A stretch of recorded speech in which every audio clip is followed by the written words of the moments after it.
মাঝে থেকে যার যেদিকে সুবিধা সে তার বাড়িতে চলে যাবে, এরকম একটাই। তো 1,29,000 সাহাবার সামনে আল্লাহর হাবিব উটের পিঠে স্টেজ করে বলল যে হে মানব জাতি, জীবনে পথভ্রষ্ট হবে না, গুমরাহ হবে না, বিপথগামী হবে না যদি দুইটা জিনিস শক্ত কইরা ধরে রাখো। এই দুইটা জিনিস শক্ত কইরা ধরে রাখলে জীবনে পথভ্রষ্ট হবে না, গুমরাহ হবে না। সেই দুইটা জিনিস কি? কিতাব আল্লাহি, আল্লাহর কিতাব, ওয়া ইত্রাদাহি, আমার বংশ, রসুলের বংশ এবং আল্লাহ কিতাব। একটু খেয়াল করেন, রসুল যখন বলছে আমার বংশ আর আল্লাহর কিতাব, আল্লাহর কিতাবের কথাটা যখন বলছে তখন কিন্তু কোনো হস্তলিখিত কোনো ভাষার শব্দ অক্ষরের কাগজের কালির কোনো বই রসুলের কাছে ছিল না। কোনো বাইন্ডিং করা বই ছিল রসুলের কাছে? তো কিতাব বলতে যদি আমরা কোনো বইকে বুঝি তাহলে তো ওই সময় রসুলের হাতে একটা কোরআন নিয়ে আসো, রসুলের হাতে উঁচা করে একটা কোরআনটা ধরবে, তাই না? কিন্তু আল্লাহর রসুল কইতেছে আমি কিতাব রেখে গেলাম এবং আমার বংশ। রসুল সাল্লাল্লাহু আলাইহি ওয়াসাল্লাম যে কিতাবটা রাখলেন জনগণের সামনে, তখন হস্তলিখিত কোনো বই ছিল না। ছিল? কোরআনকে সংরক্ষণ করলেন হস্তলিখিত কাগজ কালিতে। কে লিখলেন? হযরত উসমান রাদিয়াল্লাহু তাআলা আনহু, রসুলের উফাতের 20 বছর পরে। রসুলের উফাতের 20 বছর পরে। তাও কি লক্ষ লক্ষ পিস, হাজার হাজার পিস, শত শত পিস, এক পিস, তাও এই বড়।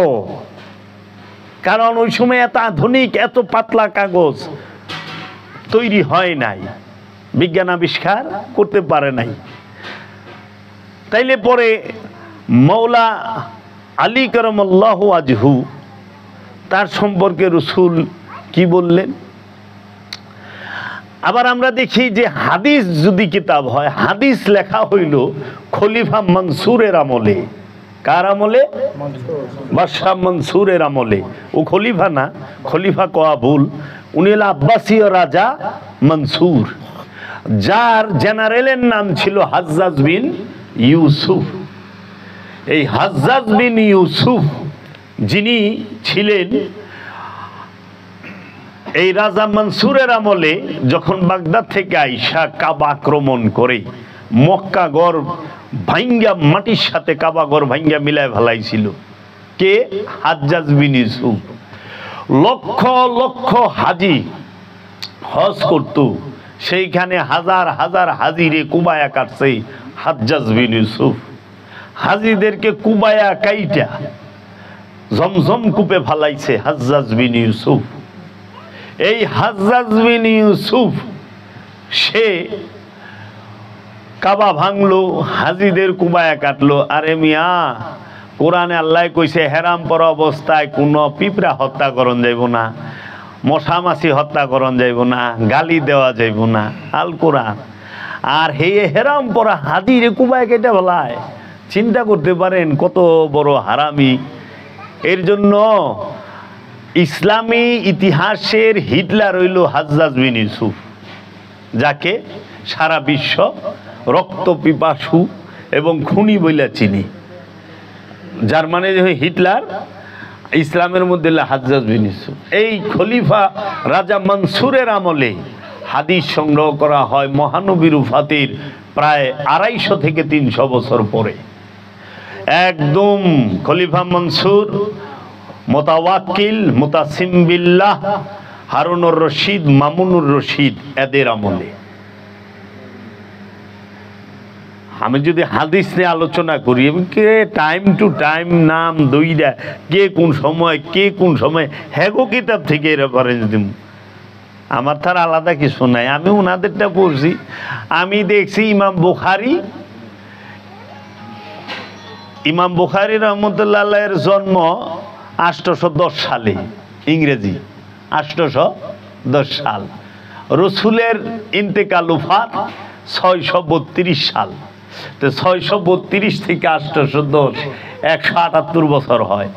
রসুলের ইন্তেকালের 178 বছর পরে ইমাম বুখারীর জন্ম। 810 সাল থেকে তিনি বড় হয়েছে 20 বছর, 830 সাল। এখন আপনি একটু ইন্টারনেটে ঢুকে সার্চ দেন 810 সালে জাজিরাতুল আরবের রাজা কে আছিল, যায় দেখবেন বাইরে গেছে রাজা মনসুর, বাদশাহ হারুনুর রশিদ, বাদশাহ মামুনুর রশিদ, মুতাসিম বিল্লাহ, মুতাওয়াক্কিল, এরা তাদের আমলে তারা রসুলের জাত শত্রু, রসুলের আওলাদদেরকে বিষ পান করায় এরা মারছে। তাহারা রসুলের হাদিস সংগ্রহ করছে 23 লক্ষ হাদিস। 6 জন সিহাসেত্তার 6 জন হাদিস বেত্তা সংগ্রহ করছে। তার থেকে মাত্র 23,000 হাদিস সহি বইলা রাখছে, বাকি 99% হাদিস ফালায় দিছে। যদি এই সম্পর্কে কেউ জানতে চান, একটি বই আছে, বইটার নাম হলো হাদিস সাহিত্যের ইতিহাস, সাদুল্লাহ সাহেব। আরেকটা কিতাব আছে কারবালা ও মবিয়া, সৈয়দ গোলাম মুর্শেদ সাহেবের। একটু পইরা দেখবেন থইলার বিড়াল বাইরেই যাওগা। বাবা জাহাঙ্গীরের কিতাব আছে একটা, নিম্ন বিচিত্র দাহ এবং সুফিবাদ আত্মপরিচয়ের একমাত্র পথ। পড়েন না, আপনি তো সত্যই চান। তা আমি তো ডেট কইতেছি, লক্ষ হাজার আহে কেমনি? 23 লাখ ওন থেকে রাখছে 23,000, মানে 99% বাদ। আপনি একটু চিন্তা করেন, আল্লাহর রসুলের নামে 99টা মিশা কথা কইয়া পারে, এই রকম জঘন্য লোকেদেরকে আমরা কি রাহিমাহুল্লাহ কইয়া পারি? রসুলের নামে যারা মিশা কথা কয়, 99টা মিশা কথা কইছে রসুলের নামে। হায় হায় হায়। একটা আবার আরোই কি সিহাসেত্তার 6 জন হাদিস বেত্তার 6 কিতাবের থেকে নাসিরউদ্দিন আলবানী সাহেব তিনি আবার জাল হাদিস বাইর করছে, শহীদ থেকে জাল বাইর করছে। কি আরেক বিপদ! এরা তো জালের থেকে সহি বাইর করছে সিহাসেত্তা, আর নাসিরউদ্দিন আলবানী সাহেব ইনি কি করছে, শহীদ থেকে জাল বাইর করছে। ওর সিনা আমরা গোলক ধাঁধায়। তো এখন রসুল যে গাদির খুমে বলল, আমি তোমাদের কাছে 2টা জিনিস রাখলাম, একটা আল্লাহর কেতাব আর একটা আমার বংশ। আল্লাহর কেতাব যখন বলছে, রসুল এরকম বাইন্ডিং করা কোনো বই উঁচা করে ধরে নাই, এরকম বাইন্ডিং করা কাগজের কালির লেখায় আরবি ভাষা এরকম ধরেন নাই। বলছে আমি কেতাব রাখলাম। তাহলে সেই কিতাব কি? এখন আবার কোরআনে যদি আমরা খেয়াল করি, আল্লাহ কইছে আমি কেতাবের মধ্যে কোরআনকে সংরক্ষণ করে রাখছি লৌহে মাহফুজে। কেতাব আর কোরআন।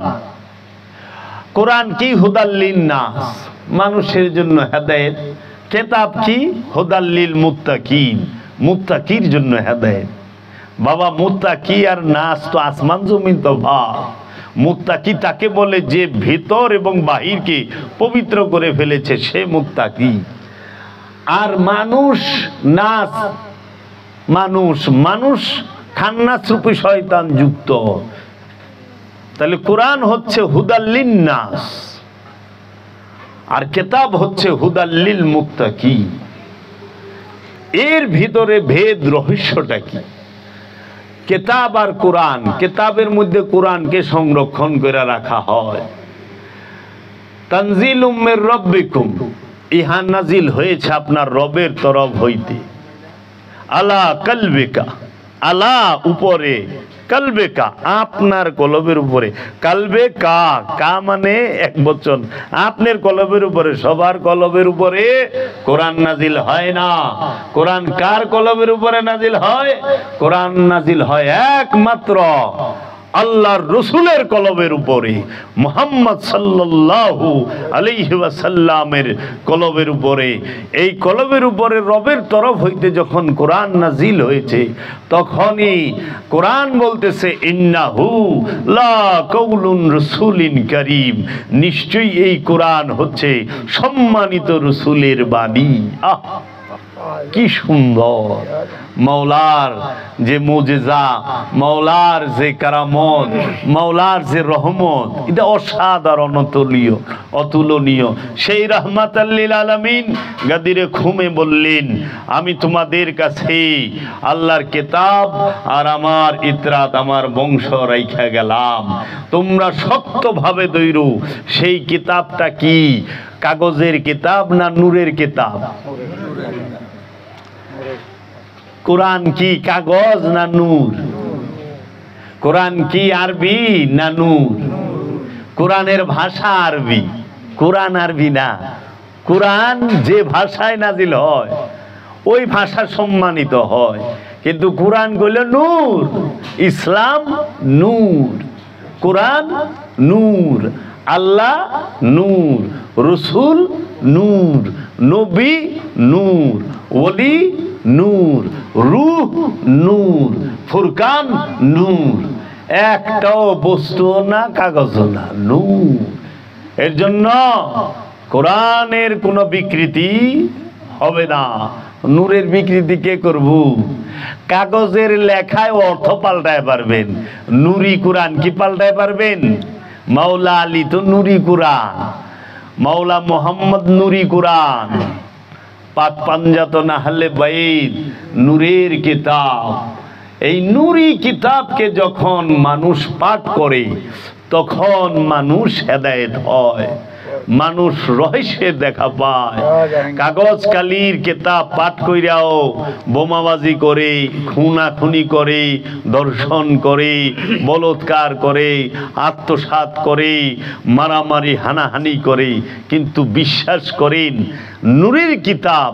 আচ্ছা, আল্লাহর হাবিব নয় কুরআনুল মাজিদ কিতাব দিলেন এইটা, কিন্তু সূরা মরিয়মে 30 নম্বর এবং 29 নম্বর আয়াত আমরা দেখতে পাই ঈসা রুহুল্লাহ বলতেছেন যে ইন্নী আব্দুল্লাহ, আমি আল্লাহর বান্দা, আতানি আল কিতাব, আল্লাহ আমাকে কিতাব দিয়েছে। রব তাকে কিতাব দিয়েছে। কে বলতেছে? ঈসা রুহুল্লাহ। কবে বলতেছে? মায়ের গর্ভের থেকে ভূমিষ্ঠ হওয়ার 3 দিন বয়সে। মায়ের গর্ভ থেকে পৃথিবীতে আসছে, বয়স মাত্র 3 দিন।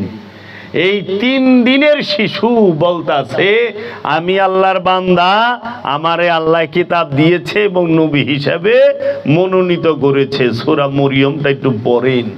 আমার প্রশ্ন হইল, মা মরিয়মের গর্ভ থেকে ঈসা রুহুল্লাহ কি এরকম কাগজ কালির বাইন্ডিং করা কোনো বই লইয়া বাইরেই ছিল? অথবা 3 দিনের শিশুর উপরে ধাপাস কইরা আল্লাহ রব্বুল আলামিন আসমান থেকে কোনো বই ভালাই দিছিল? অথবা জিবরাইল দিয়া গেছিল? না, সেই কিতাবটা কি নূরের? সেই কিতাবটা কে? স্বয়ং ঈসা রুহুল্লাহ নিজে। ঈসা রুহুল্লাহর ধ্যান যে করছে সে মুমিন হয়ে গেছে। তাই নূরের কিতাব মাওলা মুহাম্মদ মুস্তাফা সাল্লাল্লাহু আলাইহি ওয়াসাল্লাম, এই মাওলা মুহাম্মদ সাল্লাল্লাহু আলাইহি ওয়াসাল্লামের নূরের চেহারা মোবারক, এই নূরের কিতাবকে যারা ধ্যান করছে, যারা অনুসরণ করেছে, যারা এই নূরের কিতাবকে সব সময় শয়নে স্বপনে নিশীতে সব জাগরণে নিদ্রায় উঠতে বসতে খাইতে লইতে সর্বক্ষণ যখন তার অনুসরণ করছে, ধ্যান করছে, সেও কিতাবে পরিণত হয়ে গেছে। এর জন্য কিতাব 2 প্রকার, একটা হলো মেজাজি আর একটা হলো হাকিকি। ওই নূরের কিতাব যাহা বলে সেইটাকে কাগজের মধ্যে যে কোনো ভাষায় কালি দিয়া লিখা রাখে, ধইরা রাখে যে নূরের কিতাব এই কথাগুলো বলছে, তখন এইটাকেও কিতাব বলা হয়। কিন্তু ওই কিতাবটা হয় মেজাজি, আনুষ্ঠানিক, কাগজ কালির বাইন্ডিং এর কিতাব। এর জন্য নূরের কিতাব থেকে যে বাণী বের হয় সেই কিতাবকে ধইরা রাখতে হয় কাগজের বইয়ে, কাগজের মধ্যে। এর জন্য রাহমাতাল লিল আলামিন নূরে মুজাসসাম সৈয়দুল আম্বিয়া সাল্লাল্লাহু আলাইহি ওয়াসাল্লাম যাহা বলেছেন সেই বাণীগুলো যখন সাহাবায়ে কেরাম ধরে রাখছে, তখন সেই ওই বাণী ধরে রাখার যে বইটা তাকেই কোরআন নাম দেওয়া হয়েছে। মেজাজি, হাকিকি না। হাকিকি কোরআন স্বয়ং মহানবী নিজে, হাকিকি কোরআন স্বয়ং মহানবী নিজে এই কোরআনকে 24 বৎসরে, কেউ বলে 23 বৎসরে ধাপে ধাপে আমাদেরকে আল্লাহর হাবিব দান করেছে। কোরআনে মুমিনের জন্য হুকুম নাই, রসুলের জন্য হুকুম থাকবো কই থেকে? সারা কোরআনে মুমিনের জন্য একটা আদেশ নাই, একটা হুকুম নাই, 2-3 বার আছে অনুরোধ। আর রসুল সে তো নিজেই নুরি কোরআন। এখন আমি কালকে একটা আলোচনায় করতে যাই, কোরআনের রেফারেন্সটা যখন ধরলাম তখন আমার কাছে একটা আয়াত এলো কোরআনের, যে ওইখানে অনুবাদ করে রাখছে, হে নবী আপনি তাহাদেরকে অন্যদেরকে অনুসরণ করেন না, তাইলে আপনি পথভ্রষ্ট হবেন। নাউজুবিল্লাহি মিন যালিক, অধিকাংশ মানুষকে অনুসরণ করেন না। এইটা সারাসার তাদের ভুল বাবা। কারণ আল্লাহর হাবিব রাহমাতাল লিল আলামিনের জন্য আল্লাহর কোনো হুকুম দাসত্বের নাই। আছে কি? মানুষকে সতর্ক করার জন্য আল্লাহ হুকুম দিছে, হে আমার হাবিব আপনি কাফেরদেরকে বলুন, হে আমার হাবিব আপনি মুশরিকদেরকে বলুন, হে আমার হাবিব আপনি আমানুদেরকে বলুন, হে আমার হাবিব আপনি মানুষদেরকে বলুন, হে আমার হাবিব আপনি মানব জাতিকে বলুন। এইভাবে আল্লাহ বলছে। আবার আল্লাহ বলছে, আলাম তারা, আপনি কি দেখেন নাই কাইফা ফাআলা রাব্বুকা বিআসহাবিল ফিল, আপনি কি দেখেন নাই হে আমার হাবিব আপনার রব কি রূপ ব্যবহার করেছিল ওই হস্তি বাহিনীর সাথে। ওই বাদশা আব্রাহা কাবা ভাঙার জন্য যে হাতির বাহিনী নিয়ে আসছিল, বিশাল সৈন্য নিয়ে আসছিল, মহানবীর আবির্ভাবের মাত্র 50 দিন আগে, তখন মহানবীর দাদা খাদিমুল হারামাইন, তার নাম ছিল ইমাম আব্দুল মুত্তালিব। এই আব্দুল মুত্তালিব তখন এই এত বড় সৈন্যবাহিনী দেখে বলছে, ইয়া রব্বে কাবা, ওগো রব্বুল আলামিন, এত বড় বাহিনীকে ঠেক দেওয়ার মতো, ট্যাকেল করার মতো, তাদেরকে প্রোটেস্ট করার মতো এত ক্ষমতা আমার নাই, তোমার কাবা তুমি রক্ষা করো। সঙ্গে সঙ্গে আল্লাহ রব্বুল আলামিন আবাবিল পাখি দিয়া হস্তি বাহিনীকে চাবানো ঘাসের মতো কইরা ছাইরা দিল। তাই আমার মুর্শিদ বলছে যে বাদশা আব্রাহা যখন কাবা ভাঙার জন্য আসছিল, মহানবীর দাদা তিনি ফরিয়াদ করার সাথে সাথে এই আবাবিল পাখি দিয়ে আল্লাহ তার নিজের ঘর কাবাকে রক্ষা করলেন। কিন্তু হাজ্জাজ বিন ইউসুফ এবং ইয়াজিদ যখন কাবা ভাঙলো, কাবায় আগুন দিল, তখন আল্লাহ কেন আবাবিল পাখি পাঠাইল না? কি তার কারণ? কারণ হাজ্জাজ বিন ইউসুফ ছিল মুসলমান নামধারী, তারা কাবাকেই সেজদা করতো না, নামাজ তো পড়তো। তা তুমি কাবারে যদি ক্ষতিগ্রস্ত করো তখন তো আল্লাহর, কারণ আল্লাহ কোরআনে কয়া দিছে যে তার নিজের ভাগ্য পরিবর্তন করে না, আল্লাহ তার ভাগ্য পরিবর্তন করে না। আবার আল্লাহ কোরআনে কয়ে দিয়েছে যে জাতি তার নিজের ভাগ্য পরিবর্তন নিজেরা না করে, আল্লাহ তার ভাগ্য পরিবর্তন করে না। তাই বাবারা দেখবেন যে এই মাওলা আলীকে গাদিরে খুমে বা স্টেজের বালপিটে দাঁড় করায়া হাতটাকে উঁচা কইরা মাওলা মুহাম্মদ সাল্লাল্লাহু আলাইহি ওয়াসাল্লাম বললেন, আনা তারাকতুম ফীকুমুস সাকলাইন, আমি তোমাদের কাছে দুইটা ভারী জিনিস রেখে যাইতেছি, কিতাব আল্লাহি ওয়া ইতরাদাহি, আমার আল্লাহর নূরের, আল্লাহর কিতাব এবং আমার বংশ। কেন এই কিতাব আর বংশ একত্রিত? কেতাব আর বংশ একসাথে আসে, এই দুইটা কখনোই জুদা হয় না, জুদা হবে না। হাউজে কাউসারে এই কিতাব এবং ইতরাত দুটোটা আমার সাথে মিলিত হবে। এর জন্য মাওলা আলীকে মহানবী খলিফা নির্বাচন করলেন। মহানবীর একমাত্র প্রথমের খলিফা মাওলা আলী কারামাল্লাহু ওয়াজহু, মহানবীর একমাত্র মধ্যখানের খলিফা মাওলা আলী কারামাল্লাহু ওয়াজহু, মাওলা মুহাম্মদ সাল্লাল্লাহু সাল্লাল্লাহু আলাইহি ওয়াসাল্লামের একমাত্র শেষের খলিফা মাওলা আলী কারামাল্লাহু ওয়াজহু এবং সর্বকালের সর্বসময়ের খলিফা মাওলা আলী কারামাল্লাহু ওয়াজহু। তাই আল্লাহর হাবিব বলেছেন, আনা মদিনাতুল ইলমি আলী ও বাবাহা, আমি ইলমের শহর, এই আলী হচ্ছে সেই শহরের দরজা, আলী হচ্ছে ইলমের শহরের দরজা। যদি রসুলের সাথে কেউ একবার দেখা করতে যায়, ওই দরজার সাথে দুইবার দেখা হবে। এবং আল্লাহর হাবিব বললেন যে এই দেহের মধ্যে মাথার মূল্য যতখানি, আমার কাছে আলীর মূল্য ততখানি। এই দেহের মধ্যে প্রাণের মূল্য যতখানি, আমার কাছে আলীর মূল্য ততখানি। এই দেহের মধ্যে প্রাণের মূল্য যতখানি, আলীর মূল্য ততখানি। আলীকে যারা কষ্ট দেয় তারা আমারে কষ্ট দেয়, আলী থেকে যারা মুখ ফিরিয়ে নেয় তারা আমার থেকে মুখ ফিরিয়ে নেয়, আলীর বিরুদ্ধে যারা অস্ত্র ধরে তারা আমার বিরুদ্ধে অস্ত্র ধরে। আলীকে দেখলে যাদের মুখ বেজার হয়, আলীর নাম শুনলে যাদের মুখ কালো হয়ে যায়, গুমরা হয়ে যায়, তারাই মুনাফিক। মুনাফিক চেনার একমাত্র মাধ্যম হলো মাওলা আলী কারামাল্লাহু ওয়াজহু। এই মাওলা আলীকে মহানবী তার খলিফা নির্বাচন করলেন। নির্বাচন করে যখন বললেন, দোয়া করলেন, আয় আমার আল্লাহ, যে আলীকে সাহায্য করে তুমিও তাকে সাহায্য করো, যে আলীকে পানা দেয় তুমিও তাকে পানা দাও, যে আলীর মদদগার তুমিও তার মদদগার হও। কেন? মাওলা আলী কারামাল্লাহু ওয়াজহু তিনি সর্বপ্রথম সমস্ত মানুষের মধ্যে, পুরুষের মধ্যে সর্বপ্রথম ঈমান আননেওয়ালা মহানবীর কাছে মাওলা আলী। গারে হেরার মধ্যে মহানবীর খাদেম মাওলা আলী। রুহুল আমিন যখন কোরআন নিয়ে রাসূল সাল্লাল্লাহু আলাইহি ওয়াসাল্লাম রাহমাতাল লিল আলামিনের সামনে উপস্থিত হন, মাশার রূপ ধারণ করে, তখন মাওলা আলী ওইখানে উপস্থিত, ওই দরজায় উপস্থিত খাদেম হিসেবে। মাওলা আলীর সেবক, মাওলা আলী মহানবীর সেবক এবং মা খাদিজাতুল কুবরা মহানবীর সেবক।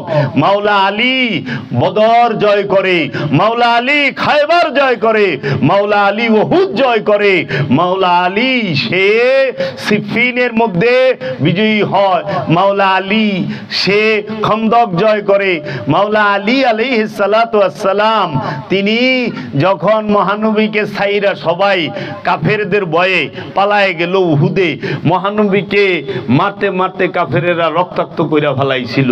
মহানবী অজ্ঞান হয়ে গেছিলেন। শুধু অজ্ঞান হওয়ার আগে মহানবী ডাক দিয়েছিল, ইয়া আলী আল মাদা। সঙ্গে সঙ্গে মাওলা আলী আইসা সমস্ত কাফেরের মাঝখান থেকে মহানবীকে উদ্ধার করে নিয়ে যায়। যেই যুদ্ধে মুআবিয়ার মা হিন্দা, এজিদের দাদি হিন্দা মহানবীর আপন চাচা, তার নাম হচ্ছে হযরত আমিরে হামজা, তার বুক ফাইরা কলিজা বাইর কইরা চাবায়া খাইছে। মানুষের কলিজা মানুষ চাবায়া খায়, ও মিয়া এটা কি মানুষ? এটা কি মানুষ হইতে পারে? এর জন্য মহানবী কইছিল, হিন্দা তুমি আমার পাশে বেশি আইসো না, তোমারে দেখলে আমার চাচার কথা মনে করে, তুমি একটু দূরে দূরে থাইকো, আমার কাছেই আইসো না। তাহলে পরে মহানবী যে এই গাদিরে খুমে বললেন, আমি কিতাব রাখলাম, সেই কিতাবটা নূরের কিতাব। এই নূরের কিতাব যারা পাঠ করে, নূরের কিতাব যারা ধ্যান করে, তারাই কোরআনকে স্পর্শ করতে পারে। কিভাবে? নূরের কিতাব পাঠ করলে পরে পবিত্র হওয়া যায়, নূর দ্বারা পবিত্র হইতে হয়। বুঝছো বাবা? পানি সাবান দিয়া তুমি পরিষ্কার হইবা। এই কাপড়টা ময়লা, পানি সাবান দিয়া ধুইবা, পরিষ্কার হয়ে যাইব। দেহটা ময়লা, সাবান পানি দিয়া ধুইবা, পবিত্র হবে না, পরিষ্কার হবে। কারণ এই কাপড়ের মধ্যে শয়তান থাকে না, দেহের মধ্যে শয়তান থাকে না, কোনো কিছুর মধ্যে শয়তান থাকে হলো কলবে। তাইলে কলব পরিষ্কার করতে হয় নূর দিয়া।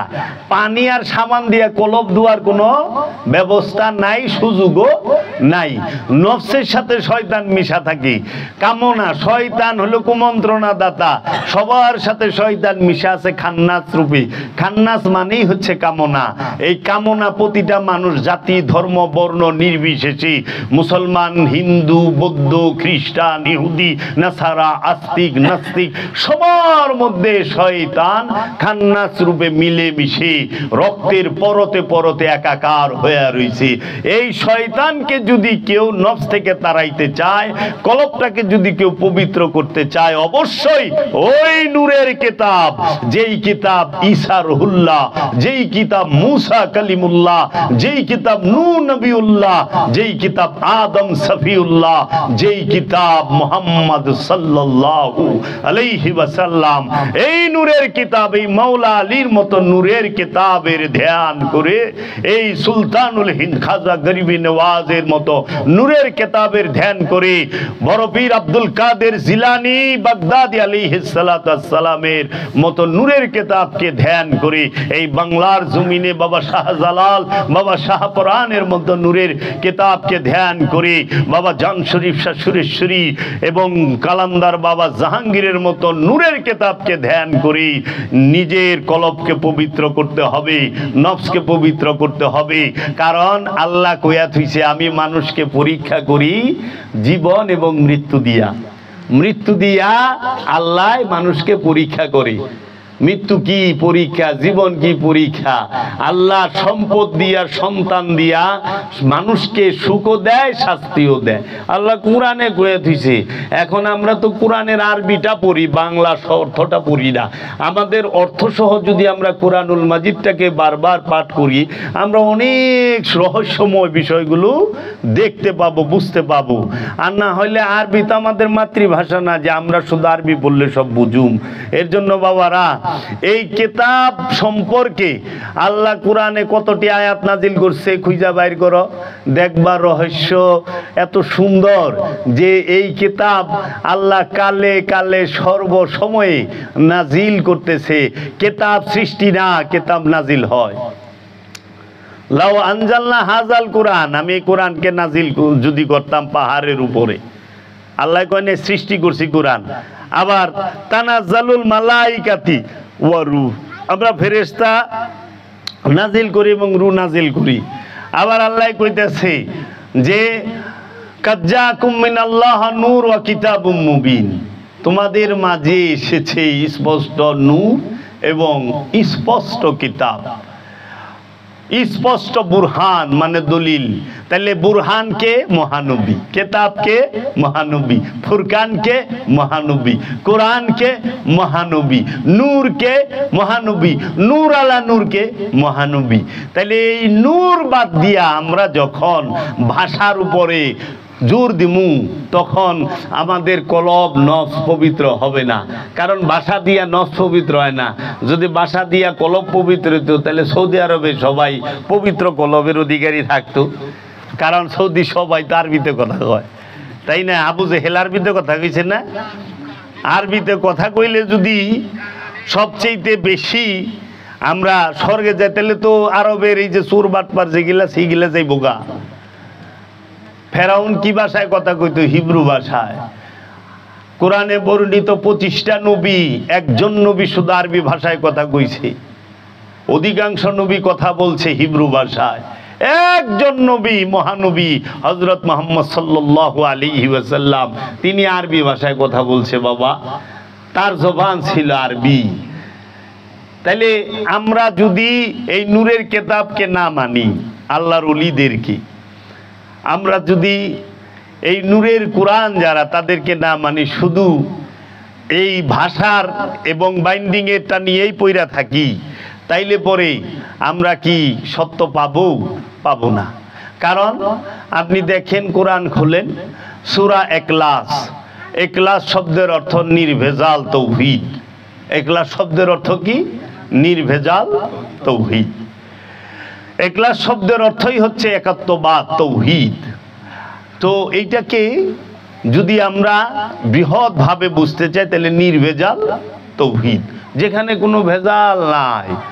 সেই সূরার প্রথম আয়াতটাই হইল কুল হুয়াল্লাহু আহাদ। কুল বলে দিন, রাসূলকে বলছে আপনি বলে দিন, আল্লাহু আহাদ, কুল হুয়াল্লাহু আহাদ। আল্লাহ হলো একক, অখণ্ড, অদ্বিতীয়, স্বয়ংভূ সত্তা। আহাদ মানে একক, এক না, ওয়াহেদ যদি কইতো, যদি এইরকম আয়াত হইতো কুল বলে দিন আল্লাহু ওয়াহেদ, তাইলে হইতো আল্লাহ এক। যেহেতু আল্লাহু ওয়াহেদ কয় নাই, আল্লাহু আহাদ কইছে, তার মানে আল্লাহ একক, এক থেকেই একক বহুরু। এই একক যখন হয় তখনই আল্লাহ বলছে ওয়ানাহনু আকরাবু ইলাইহি মিন হাবলিল ওয়ারিদ, আমরা তোমার জীবন রগের নিকটেই অবস্থান করি। তানাজ্জালু, আমরা নাযিল করি, ওয়ানুফাত্তি মিন রুহি, আমরা রূহ ফুৎকার করি, আমরা হেদায়েত করি, আমরা রিজিক দেই। যত জায়গায় আল্লাহ এই রিজিক বন্টনের বেলায় আমরা শব্দ উচ্চারণ করেছি, হেদায়েতের বেলায় আমরা শব্দ উচ্চারণ করেছি, আল্লাহ সব মানুষকে নাজিল করার বেলায় আমরা শব্দ উচ্চারণ করেছি, ফুৎকার করার বেলায় আমরা শব্দ উচ্চারণ করেছি।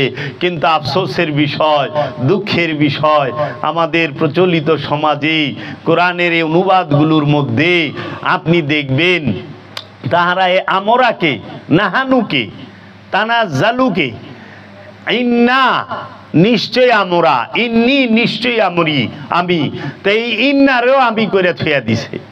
তখন দর্শনটাই চেঞ্জ হয়ে গেছে, যে কোরআনের যে দর্শন। এই আপনি এই কিছুক্ষণ আগে আমি সূরা আল ইমরান পাঠ করতেছিলাম, ওই সময় দেখলাম একটা আয়াতের অনুবাদ করছে অ্যাপসের মধ্যে, দেখলাম যে হে মুমিনগণ তোমরা সুদ খায়ও না। কম তো কি এর মধ্যে কি আল্লাহ কইছে ইয়া আইয়ুহাল্লাযিনা আমানু লা তাআকিলুর রিবা, হে আমানু সুদ খায়ও না। আল্লাহ কইছে আমানু সুদ খায়ও না, আর সেইটার অর্থ করে থুইছে আমানুর অর্থ বাংলা করছে মুমিন। তো মুমিনও তো আরবি শব্দ, আমানু আরবি শব্দ।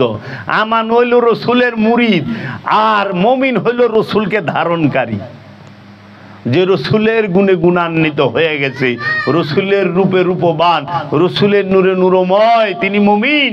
যার সাথে আল্লাহ থাকে, আমানুর সাথে আল্লাহ থাকে না, আমানুর সাথে শয়তান থাকে, মুমিনের সাথে আল্লাহ থাকে। হে মুমিন রে কইতেছে অনুবাদে, হে মুমিন সুদ খায় না। তাই আমি বললাম মুমিনকে কয় আমি আর খাইছি রে, মুমিন সুদ খায়? পাগল লইছেন আপনারা? তা আমানুর অর্থ মুমিন করলেন কেন? তাহলে মানুষ এখন পড়ছে যে কই ভাই দেখেন মুমিন সুদ খাইব না। আল্লাহ কইছে ইয়া আইয়ুহাল্লাযিনা আমানু ওয়া আকিমুস সালাত, হে আমানু সালাত কায়েম করো, অর্থে কইরা থইছে হে মুমিন সালাত করো। তা মুমিনের জন্য সালাত না আমানুর জন্য সালাত? এর জন্য বাবা এই নূরের কিতাবকে প্রত্যাখ্যান কখন থেকে করলো? যখন রসুল উফাত লাভ করলেন, রসুলের দেহ মোবারকটারে 3 দিন পর্যন্ত জমিনের উপরে রসুলের হুজরা শরীফে রাইখা দিল। রসুলকে দাফন করলো 3 দিন পরে মাওলা আলী, মা ফাতেমা, হজরত সলমান ফারসি, আবু যর গিফারি, মাওলা হাসান, মাওলা হুসাইন, এইরকম ভাবে এই আসহাবে সুফার সাহাবী এবং পাক পাঞ্জাতনের মিলে সর্বোচ্চ বলে 26 জন লোক ছিল রসুলের দাফনের সময়। কিন্তু ওই সময় মদিনার মানুষ 40,000, বাকি লোক গেছে কই? বাকি লোকগুলো গেছিল ওই যে রসুলের ইন্তেকালের পরে কে ক্ষমতায় বইব, কে খলিফা হবে, কে প্রধানমন্ত্রী হবে, কে শিক্ষামন্ত্রী হবে, কে অন্ন বস্ত্রমন্ত্রী, খাদ্যমন্ত্রী, এই মন্ত্রণালয় লইয়া, এই উজির নাজিরি লইয়া ব্যস্ত ছিল। রাসূল সাল্লাল্লাহু আলাইহি ওয়াসাল্লামের দাফনের সময় এই হতভাগা আমরা যারা দেখলাম এরা থাকতে পারে নাই। তাই মাওলা আলী এই নিয়ে কোনো কথাই বলে নাই রসুলের ওফাতের পরে। যখন এই বাগে ফিগাত মা ফাতেমা থেকে ক্ষমতায় বৈশাই হযরত আবু বকর সিদ্দিক তিনি কি করলেন? বাগে ফিগাতটাকে বাজেয়াপ্ত করলেন। আপনারা কয়জনে জানে বাংলার মুসলমান যে মা ফাতেমা আলাইহিস সালাতু ওয়াস সালাম মাত্র আমি যতটুকু গবেষণা করে দেখছি 20 থেকে 26 বছর, বিভিন্ন রেওয়ায়েত, কেউ বলছে 20, কেউ বলছে 22, কেউ বলছে 24, কেউ বলছে 26। আমারও তো একটা হিসাব আছে। তা আমি যা দেখি যে এই 26 বছর বয়সে মা ফাতেমাতুজ জাহরা আলাইহিস সালাতু ওয়াস সালাম, সুস্থ মানুষ, সে ইন্তেকাল করলেন। মহানবীর ইন্তেকালের মাত্র 6 মাসের ভিতরে, মাত্র 6 মাস। কি হয়েছিল, কি এমন ছিল? মহানবীর সাথে তো মা ফাতেমা মক্কা বিজয়ে উপস্থিত ছিলেন, বিদায় হজে উপস্থিত ছিলেন, গাদিরে খুমে উপস্থিত ছিলেন, সমস্ত সফরে উপস্থিত ছিলেন, মা ফাতেমা মহানবীর দাফনের সময় উপস্থিত ছিলেন।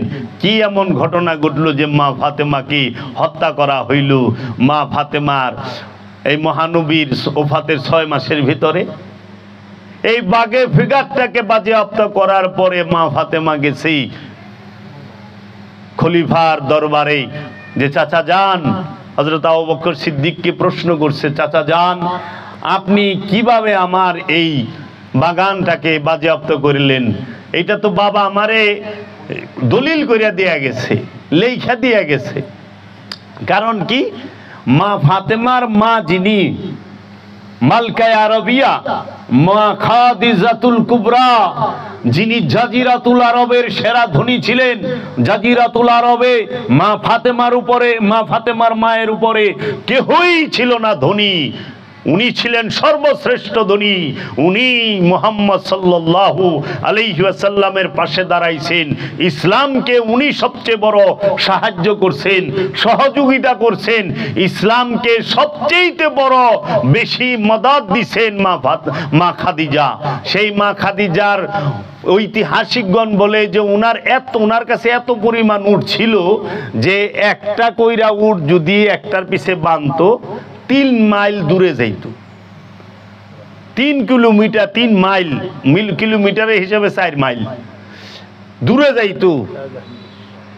এই মা ফাতেমা, মা খাদিজা, তিনি এই সমস্ত সম্পদ আল্লাহর রসুলকে দান করে দিছে, আল্লাহ রসুলকে দান করে দিছে। আল্লাহ রসুল এই সম্পদে থেকে তার মায়ের হিস্সা থেকে ওই যে বাগান বাগে ফিগাত, সেইটা মা ফাতেমাকে দিছে।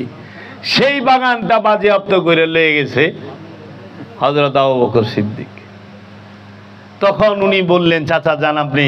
তখন তিনি কোরআনের একটা আয়াত দেখায় দিলেন, মা কানা মুহাম্মাদুন আবা আহাদিম মির রিজালিকুম ওয়ালাকির রাসূলুল্লাহ। মুহাম্মদ সাল্লাল্লাহু আলাইহি ওয়াসাল্লাম কাহারও পিতা না, কোন পুরুষের পিতা না। এই আয়াত দেখা দিত, যেহেতু কেউ পিতা না, তা আপনি ওয়ারিশন কেমনে? উনি সমস্ত সম্পদ এই উম্মতের জন্য দিয়ে গেছেন। তাহলে এইটা একটা সুন্নত রসুলের, যারা রসুলের সুন্নত না, সমস্ত নিজের সম্পদ উম্মতরে দিয়ে দেওয়া। তাহলে এই ফতোয়া আপনি বুখারী শরীফ খুলেন, বাইরে উম্মতরে দিয়ে গেছেন। তা ঠিক আছে, রসুলই যদি সমস্ত সম্পদ উম্মতরে দিয়ে যায়, তাহলে সূরা নিসার মধ্যে সম্পদ বন্টনের আইন কেমনে রাখে রসুল?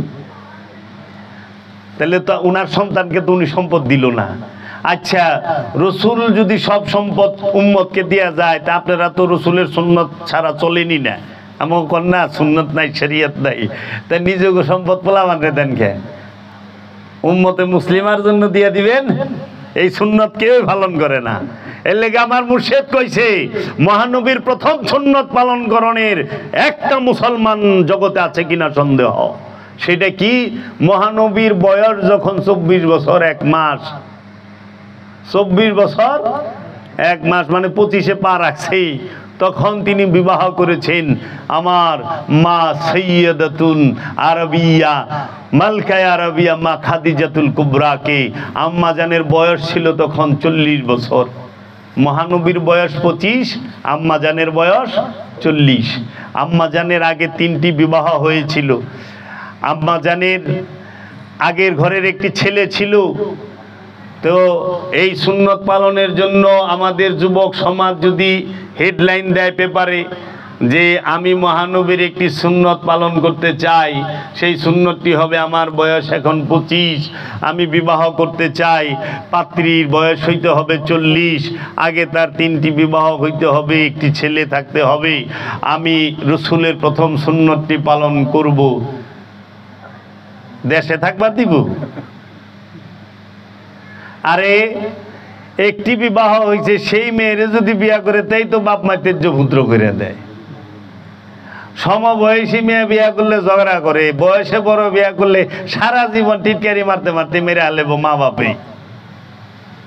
রসুলের সুন্নত এত সস্তা, খালি খাওয়ানোর পরে মিষ্টি খাওয়া সুন্নত, এইটা সবাই পালন করবার চায়। কিন্তু ওই যে রসুলের প্রথম সুন্নত এইটা, আচ্ছা রসুলের শেষ সুন্নত পালন করার মতো একটা ব্যক্তি আছে কিনা সন্দেহ। সেটাই কি? রসুলের উফাতের পরে, রসুল যখন উফাত লাভ করেছেন তখন তাহার ঘরে 5 কেজি জব পাওয়া গিয়েছে, 2.5 কেজি জৈতুনের তেল পাওয়া গেছে, একটি আশা মোবারক পাওয়া গেছে, একটি ছিঁড়া ফাটা কম্বল পাওয়া গেছে। অথচ মহানবী ছিলেন জাজিরাতুল আরবের সেরা ধনীর স্বামী, তিনি নিজেও ছিলেন মক্কা মদিনার মালিক, তিনি নিজে রাজবংশের ছেলে, মক্কার শাসনকর্তার নাতি, মক্কার শাসনকর্তার ভাতিজা। তিনি নিজে যে 27টা যুদ্ধ করছে, সেই 27 যুদ্ধের থেকে 5টা যুদ্ধের মাল সম্পদ গনিমতের মাল দিছে আল্লাহ তরফ হইতে রসুলকে। তাইলে 5টা রাজার সম্পত্তি, 27টার থেকে 5টা রাজার সম্পত্তি তো দিছে। এত সম্পদ থাকা সত্ত্বেও আবার হযরত আবু বকর সিদ্দিক তিনি তার সম্পদের সবগুলো দিছে, হযরত ওমর তার অর্ধেক দিছে, হযরত উসমান 4 ভাগের 1 ভাগ দিছে, আব্দুর রহমান ইবনে আউফ সেও দিছে। এত সম্পদ দেওয়ার পরে রসুলের ঘর থেকে পাওয়া গেল 5.5 কেজি জব, 2.5 কেজি জৈতুনের তেল। আরে আমাগো দেশে যদি কোনো এই সাধারণ একটা মানুষ মরে, তারপরও তো হের ঘর থেকে লাখ টাকা বাইরে, তাহলে রসুল এই টাকা পয়সা কি করলো সম্ভব? মানুষকে খাওয়াইতে খাওয়াইতে সে নিজেই নিঃস্ব হয়ে গেছে।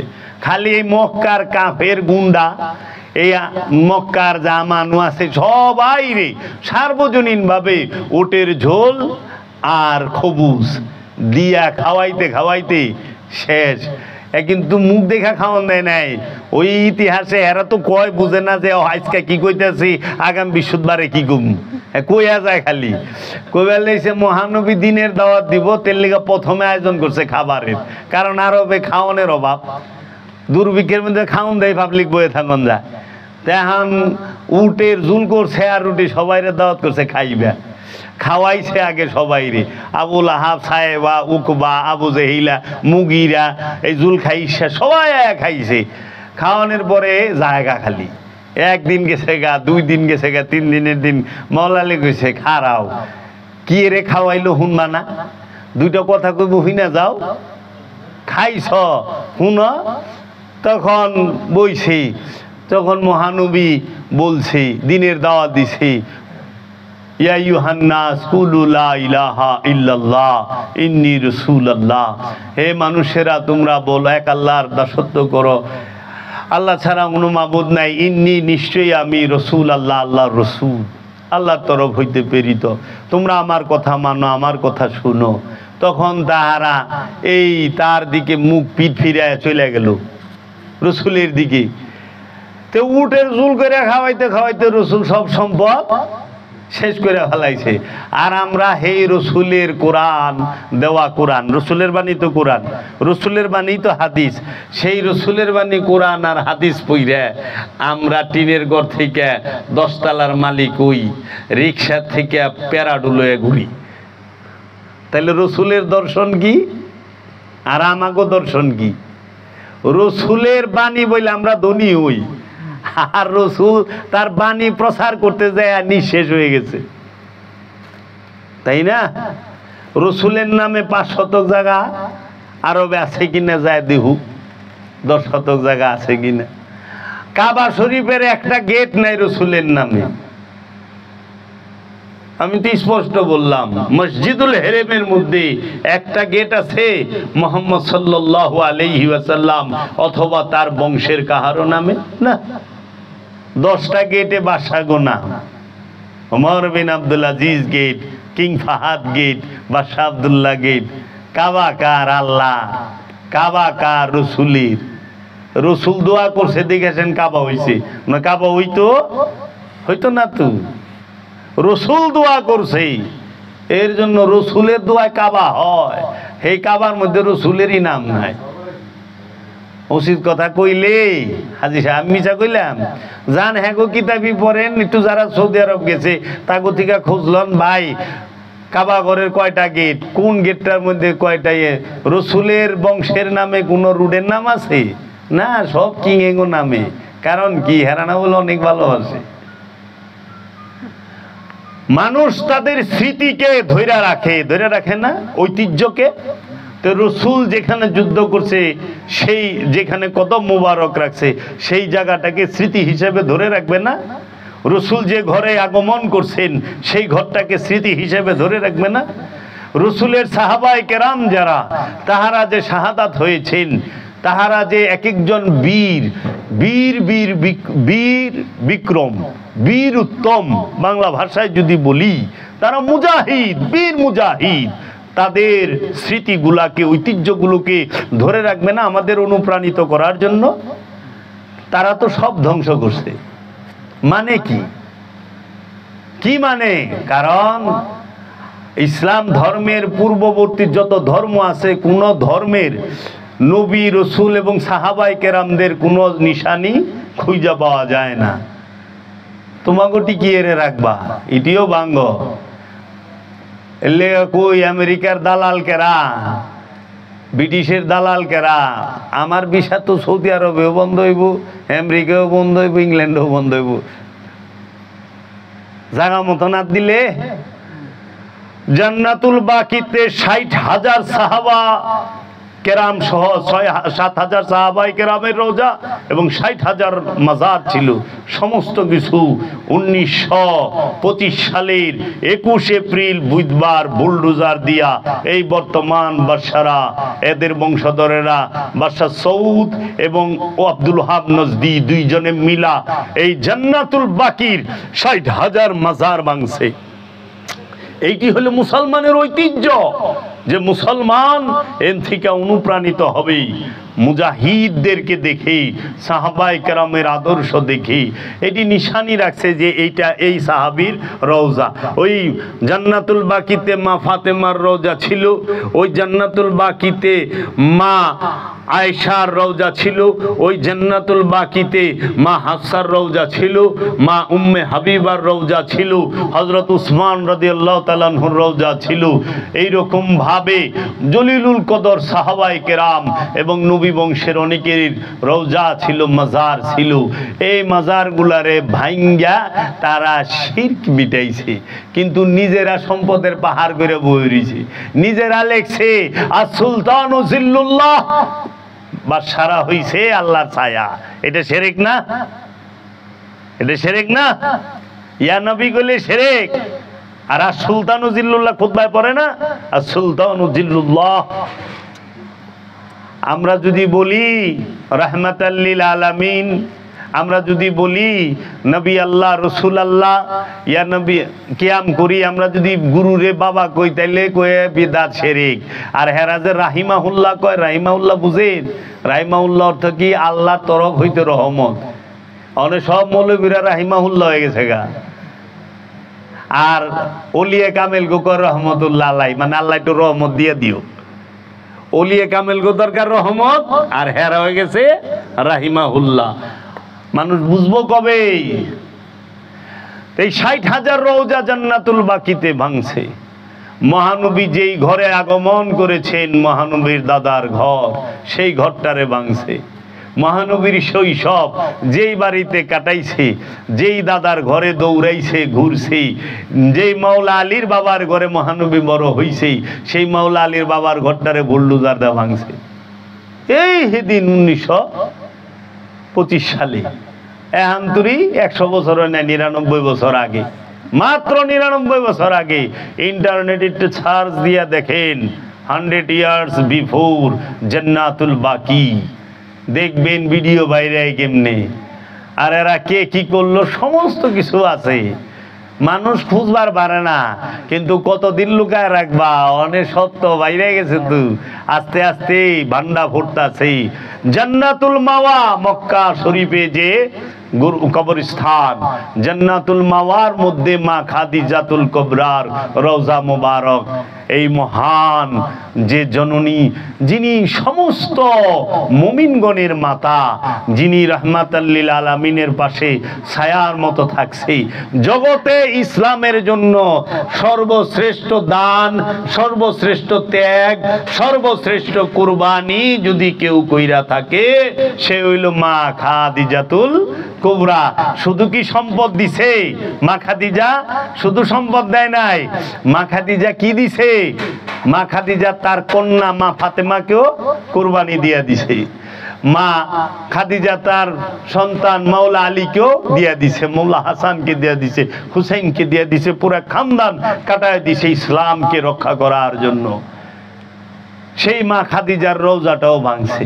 মহানবীর দাদা আব্দুল মুত্তালিব, যার দোয়া আল্লাহ দোয়া করার সাথে সাথে আল্লাহ কবুল করছে, আবাবিল পাখি পাঠায় দিছে, সেই আব্দুল মুত্তালিবের মাজারটাও ভাঙছে জান্নাতুল মাওয়ায়। কেন বাংলা? এগুলা তো ধরে রাখার কথা। আমরা যে মুক্তিযুদ্ধ বাংলাদেশে হয়েছে 1971 সালে, মুক্তিযুদ্ধে কোন কোন হেলিকপ্টার ব্যবহার হয়েছে, কোনটা পাকিস্তানি থেকে পাইছে, রাখছে জাদুঘরে, সব রেখে দিছে না? আগার গায়ে গেলেই তো দেখি সব রাখছে, একটি ঐতিহ্য। আর এরা ঐতিহ্য মিটাইছে, তার পিছে কারণ কি? এরা কি ইসলামকে উপরে উঠাইছে না ইসলামকে গোপনে গোপনে ধ্বংস করছে? কোনটা? ইসলামকে ধ্বংস করছে এরাই। রসুলের কোন স্মৃতি মক্কা মদিনা আমরা পাই না। আমরা ইয়া নবী সালাম আলাইকা কমু বেদাত শিরিক, হাজিরা রসুলের রওজা যাইবা শিরিক, শিরিক বিদাত, এটা হাজের বাইরে। ও তাই নাকি? আচ্ছা, টঙ্গী ইস্তেমায় গেলে 2 লক্ষ রাকাতের নামাজের সোয়াব হইব, আর রসুলের রওজায় যাও নি যাইব না? কি বুঝাইলেন? একবার তো প্রতিবাদ করলেন না, একটু মাথা খাটায় না কেন? রবিউল আউয়ালের ঈদে মিলাদুন নবীতে খুশি হইবেন? কই পাইলেন দলিল? কই? রসুল করেছে, সাহাবা করেছে, করেন নাই, দলিল নাই। কোরআনের দলিল দেখান, হাদিসের দলিল দেখান। মানে যদি জিজ্ঞাই হুজুর ওয়াজ যে করেন এটার দলিল কো? কোরআনে আয়াত নাই, হাদিস নাই, রসুলও ওয়াজ করে নাই টেকা লইয়া, হ্যাঁ, কোনো সাহাবা ওয়াজ করে নাই টেকা লইয়া, কেউই করে নাই। আপনারা খালি দলিল চান। ইমামতি করলেন, এই যে বেতন নেন, খোঁচা দিবার এলে তো জায়গা মতো খোঁচা দেন লব। আপনারা ধরুন না, কোন সাহাবি বেতন নিয়ে ইমামতি করছে? রসুল বেতন নিয়ে ইমামতি করছে, আপনি করেন, এটার দলিল ডাকে দেন। আরে বেদাত ধরলে সবই বেদাত, সবই বেদাত। এই পোষা পাঞ্জাবি বেদাত হয়ে যাবো গা, বুতাম বেদাত হয়ে যাবো। বুতাম তো রসুল পরে নাই, এই টিপ বুতাম পরছে না বড়? তো এত সুন্দর পাঞ্জাবি ফিটিং ফাটিং, লাল রুমাল রসুল পরছে? সৌদি আরবের বাসারা যে লাল রুমাল পরে, এটা রসুল পরছে না? আল খিল্লা যে পরে বাসারা পরছে না? এটা আলাদা। বেদাত কইলে বাস বাড়ি পারবেন না। মসজিদে এসি লাগাইছেন বেদাত, চেয়ারে বহেন বেদাত, লাঠি লয়ে খাড়ায় রয়েছেন। হাই হাই রে, রসুল তো সেগুন কাঠের লাঠি লয়ে খাড়ায় নাই, কাঠোটা দেখান লাগবো। তো বেদাত এত খুঁচাইবার যায়েন না। যেইটা আপনি অনুষ্ঠান লইয়া আমাদের মতভেদ নাই, যদি দর্শন আলাদা হয় তাইলে মতভেদ আছে। একবার তো ধরলেন না, কিও বাবা মসজিদে আলী ভাঙছ কেন? মসজিদে ফাতেমাতুজ জাহরা ভাঙছ কেন? 400 মসজিদ ভাঙছে, 400 মসজিদ। খবর আছে? বাংলাদেশ ভারত গরম হয়ে গেছেন এক বাবরি মসজিদ লেয়া, আর সৌদি আরবে 400 মসজিদ ভাঙছে, খবরই নাই। ভাঙ্গিয়া পায়খানা বানাইছে, যান না খোঁজেন। সারা বাংলা এই ভারতবর্ষে সৌদির পোল খুইলা দিছে সুন্নি সবচেয়ে বিখ্যাত আলেম সৈয়দ হাশমি মিয়া, একদম এলে সৌদি সরকার হজের ভিসাই দেয় না, ও খুলছে কি কি করছস। আমরা কই ইয়াল্লাহ মাদাদ, ইয়ালি মাদাদ, ইয়া রাসূলুল্লাহ মাদাদ, ওরা কই ইয়া আমেরিকা মাদাদ। ওরা আমেরিকারে ডাকে। এগুলা বাংলেন কেন?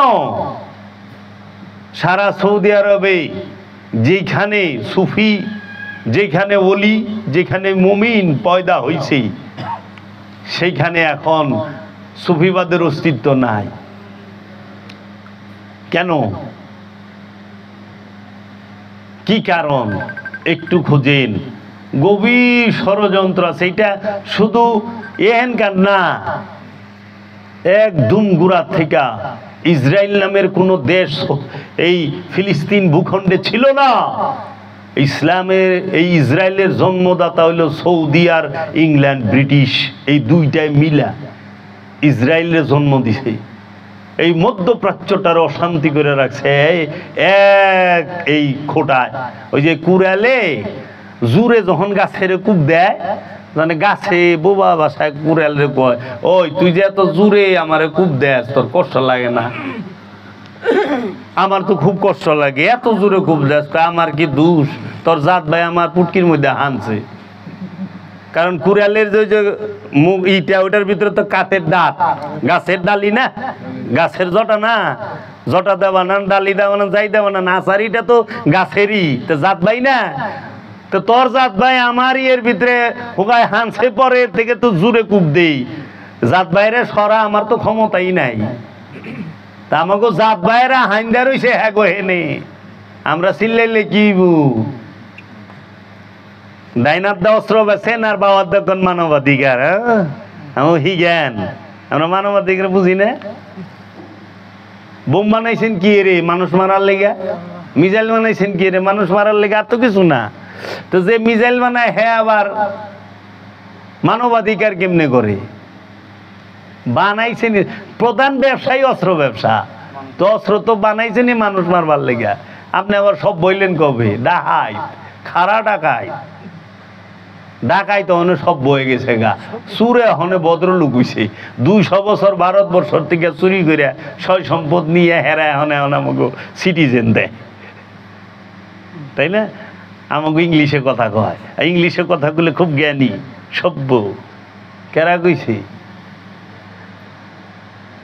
এইগুলো ধরেন না, দেখেন না। তো কাজেই রসুলের স্মৃতি কেন মিটানো হবে? তার পিছে কারণ কি? আহলে বায়েত স্বীকার করে। দেখেন আপনি 10ই মুহররম করবেন, হ্যাগো জ্বালা। ইহুদি খ্রিস্টানের জ্বালা না করলে মুসলমানেরই জ্বালা। ফতুয়া ঈদে মিলাদুন নবী করবেন, কই পাইছ? আচ্ছা, গাদিরে খুম করবেন, দলিলই নাই। তে গাদিরে খুম করলে বেদাত শিরক, ঈদে মিলাদুন নবী করলে বেদাত শিরক, মুহররম করলে বেদাত শিরক। এই কিনা কেন শিরক হয়? দেখেন প্রত্যেকটা রসুল আল্লাহর রসুলের সাথে যুক্ত। প্রতিটা বিষয় রসুল আর আলে রসুলকে কেন্দ্র করে যা করবেন ওখানে এরা বাধা দিবে, ভেটু দেবে। আমরা কি কিছু বুঝি না? বুঝতে চাইও না যে কি কারণ। আপনি দেখেন রসুল প্রেমিক একজনও কোথাও কাউরে বাধা দেয় নাই, পাইবেন না। কোনো ওলি কাহারও বাড়িতে যে আগুন দিছে দেখাইতে পারবেন না। কোনো ওলি কাহারও মাহফিলে যায়া বাধা দিছে দেখাইতে পারবেন না। অলির ঘরের সামনে অলির বিরোধিতা করে অলি চুপ করে বয়ে রইছে, নিশানি রইছে। কারণ অলিরা ধৈর্যশীল, অলিরা সাবেরিন, মুত্তাকিন, মুহসিনিন, মুমিন। এর জন্য তারা মুমিনও না, মুত্তাকিও না, মুহসিনও না, তারা ক্ষমতার শক্তির পূজারী। এর জন্য আমরা কেন গাদিরে খুমকে অস্বীকার করি, কেন আওলাদে রসুলকে অস্বীকার করি? ইসলাম আইছে রসুলের বংশ থেকে, রসুলের থেকে। রসুল খলিফা নির্বাচিত করছে মাওলা আলীকে। মাওলা আলীর খলিফা মাওলা হাসান, মাওলা হুসাইন, মাওলা হুসাইনের খলিফা ইমাম জৈনুল আবেদিন আলাইহিস সালাতু ওয়াস সালাম। ইমাম জৈনুল আবেদিন আলাইহিস সালামের খলিফা, তার খলিফার নাম হচ্ছে ইমাম ইমাম জাইনুল আবেদিন, ইমাম বাকিরের খলিফার নাম হচ্ছে ইমাম জাফর সাদিক। ইমাম জাফর সাদিক আলাইহিস সালামের খলিফার নাম হচ্ছে ইমাম মুসা কাজিম। ইমাম মুসা কাজিমের খলিফার নাম হচ্ছে ইমাম আলী রেজা, ইমাম আলী তাকি, আলী নাকি, ইমাম হাসান আশকারি, গৌসে পাক আব্দুল কাদের জিলানি, সুলতানুল হিন্দ খাজা গরিবি নওয়াজ। এইভাবে ইসলামটা আরব থেকে অখণ্ড ভারতে বাগদাদে আসে। খাজা সুলতানুল হিন্দ খাজা বাবার খলিফার নাম কুতুবউদ্দিন বখতিয়ার কাকি। কুতুবউদ্দিন বখতিয়ার কাকির খলিফার নাম বাবা শেখ ফরিদ। বাবা শেখ ফরিদের খলিফার নাম আলাদিন কালিয়ার সাবেক। ইসলাম আনে বাবা শাহজালাল, বাবা খান জাহান আলী, বাবা শাহপরান। এরা খলিফা হচ্ছেন বাবা নিজামউদ্দিন আউলিয়া।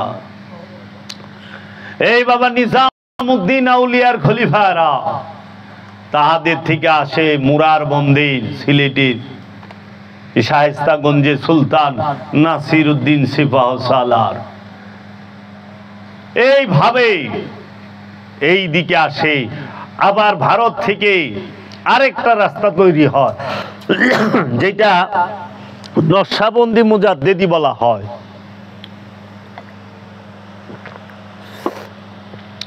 নকশবন্দি মুজাদ্দেদি তৈরি হয় বলা হয়। এটা তাইলাউলা থেকে ডাইরেক্ট।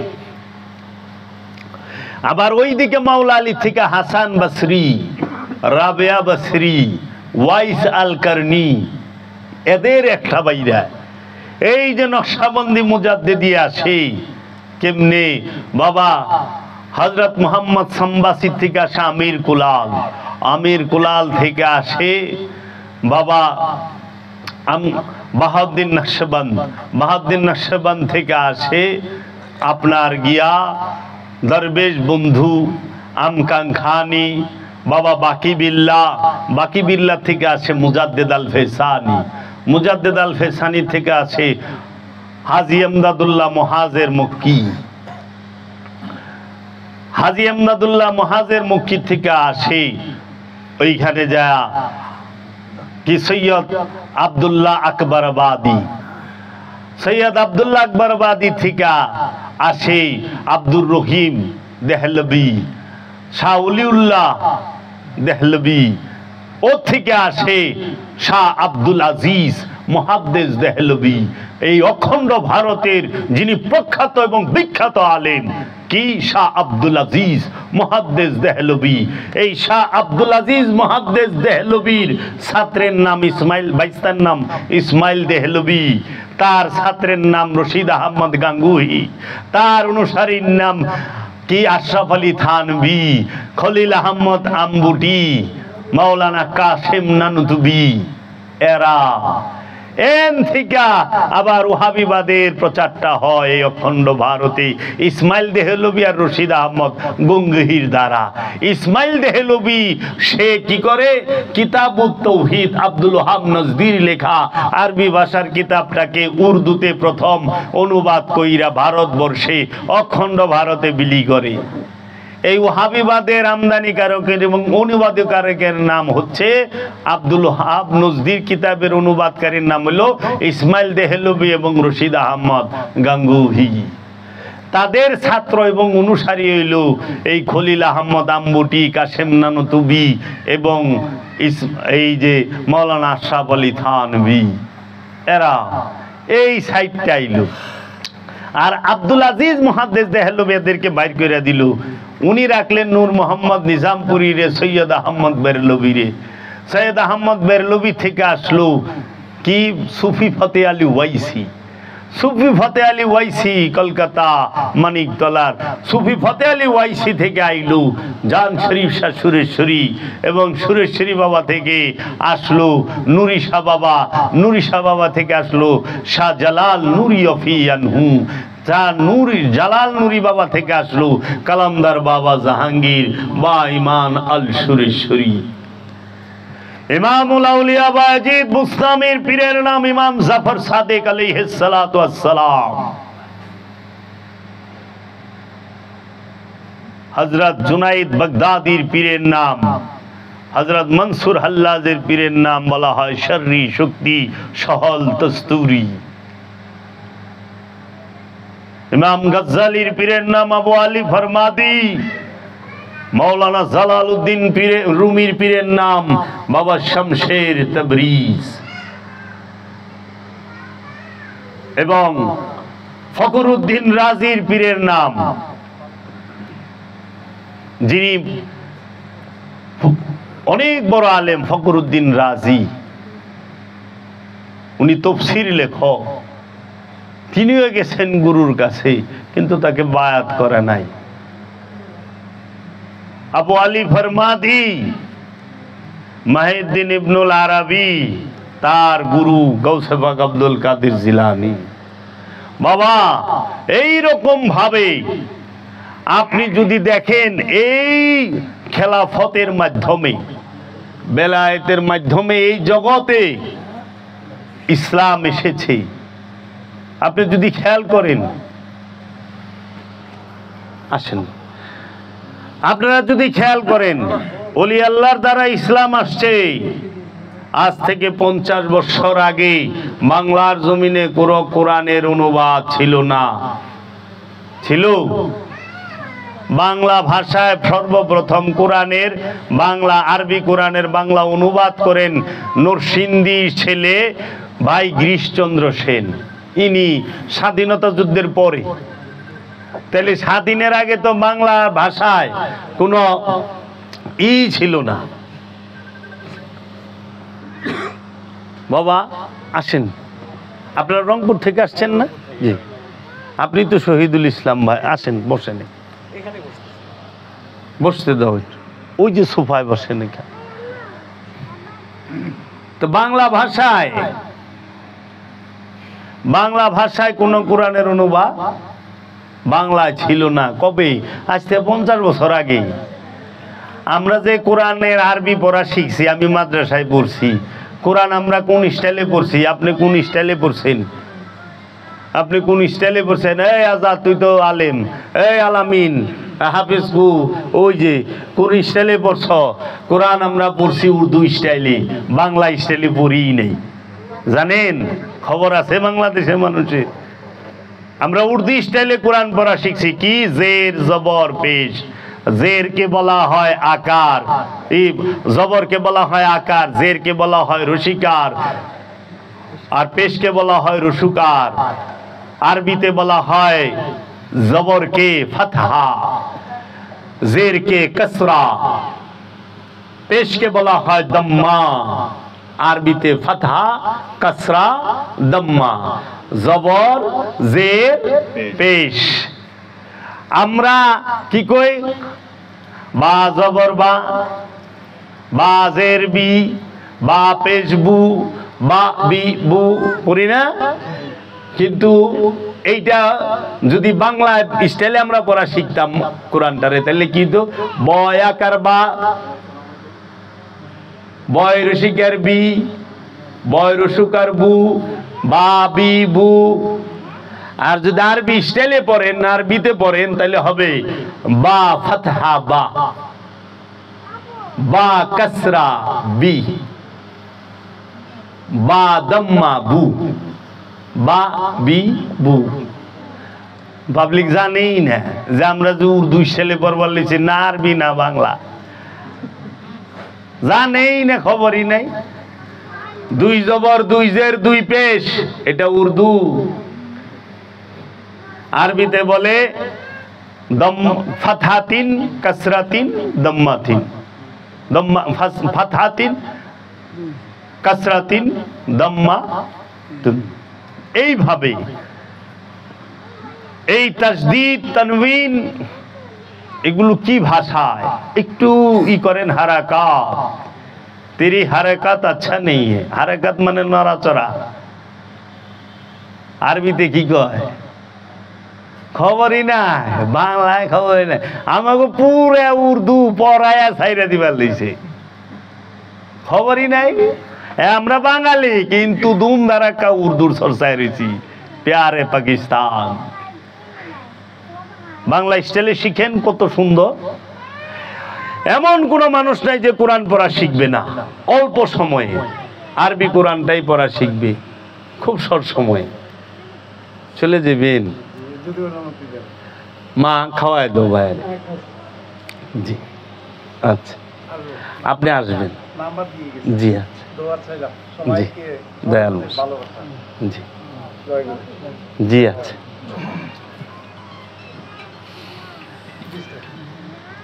এই বিষয়গুলো আমরা বুঝতে চাই না, আমাকে জানাই নাই।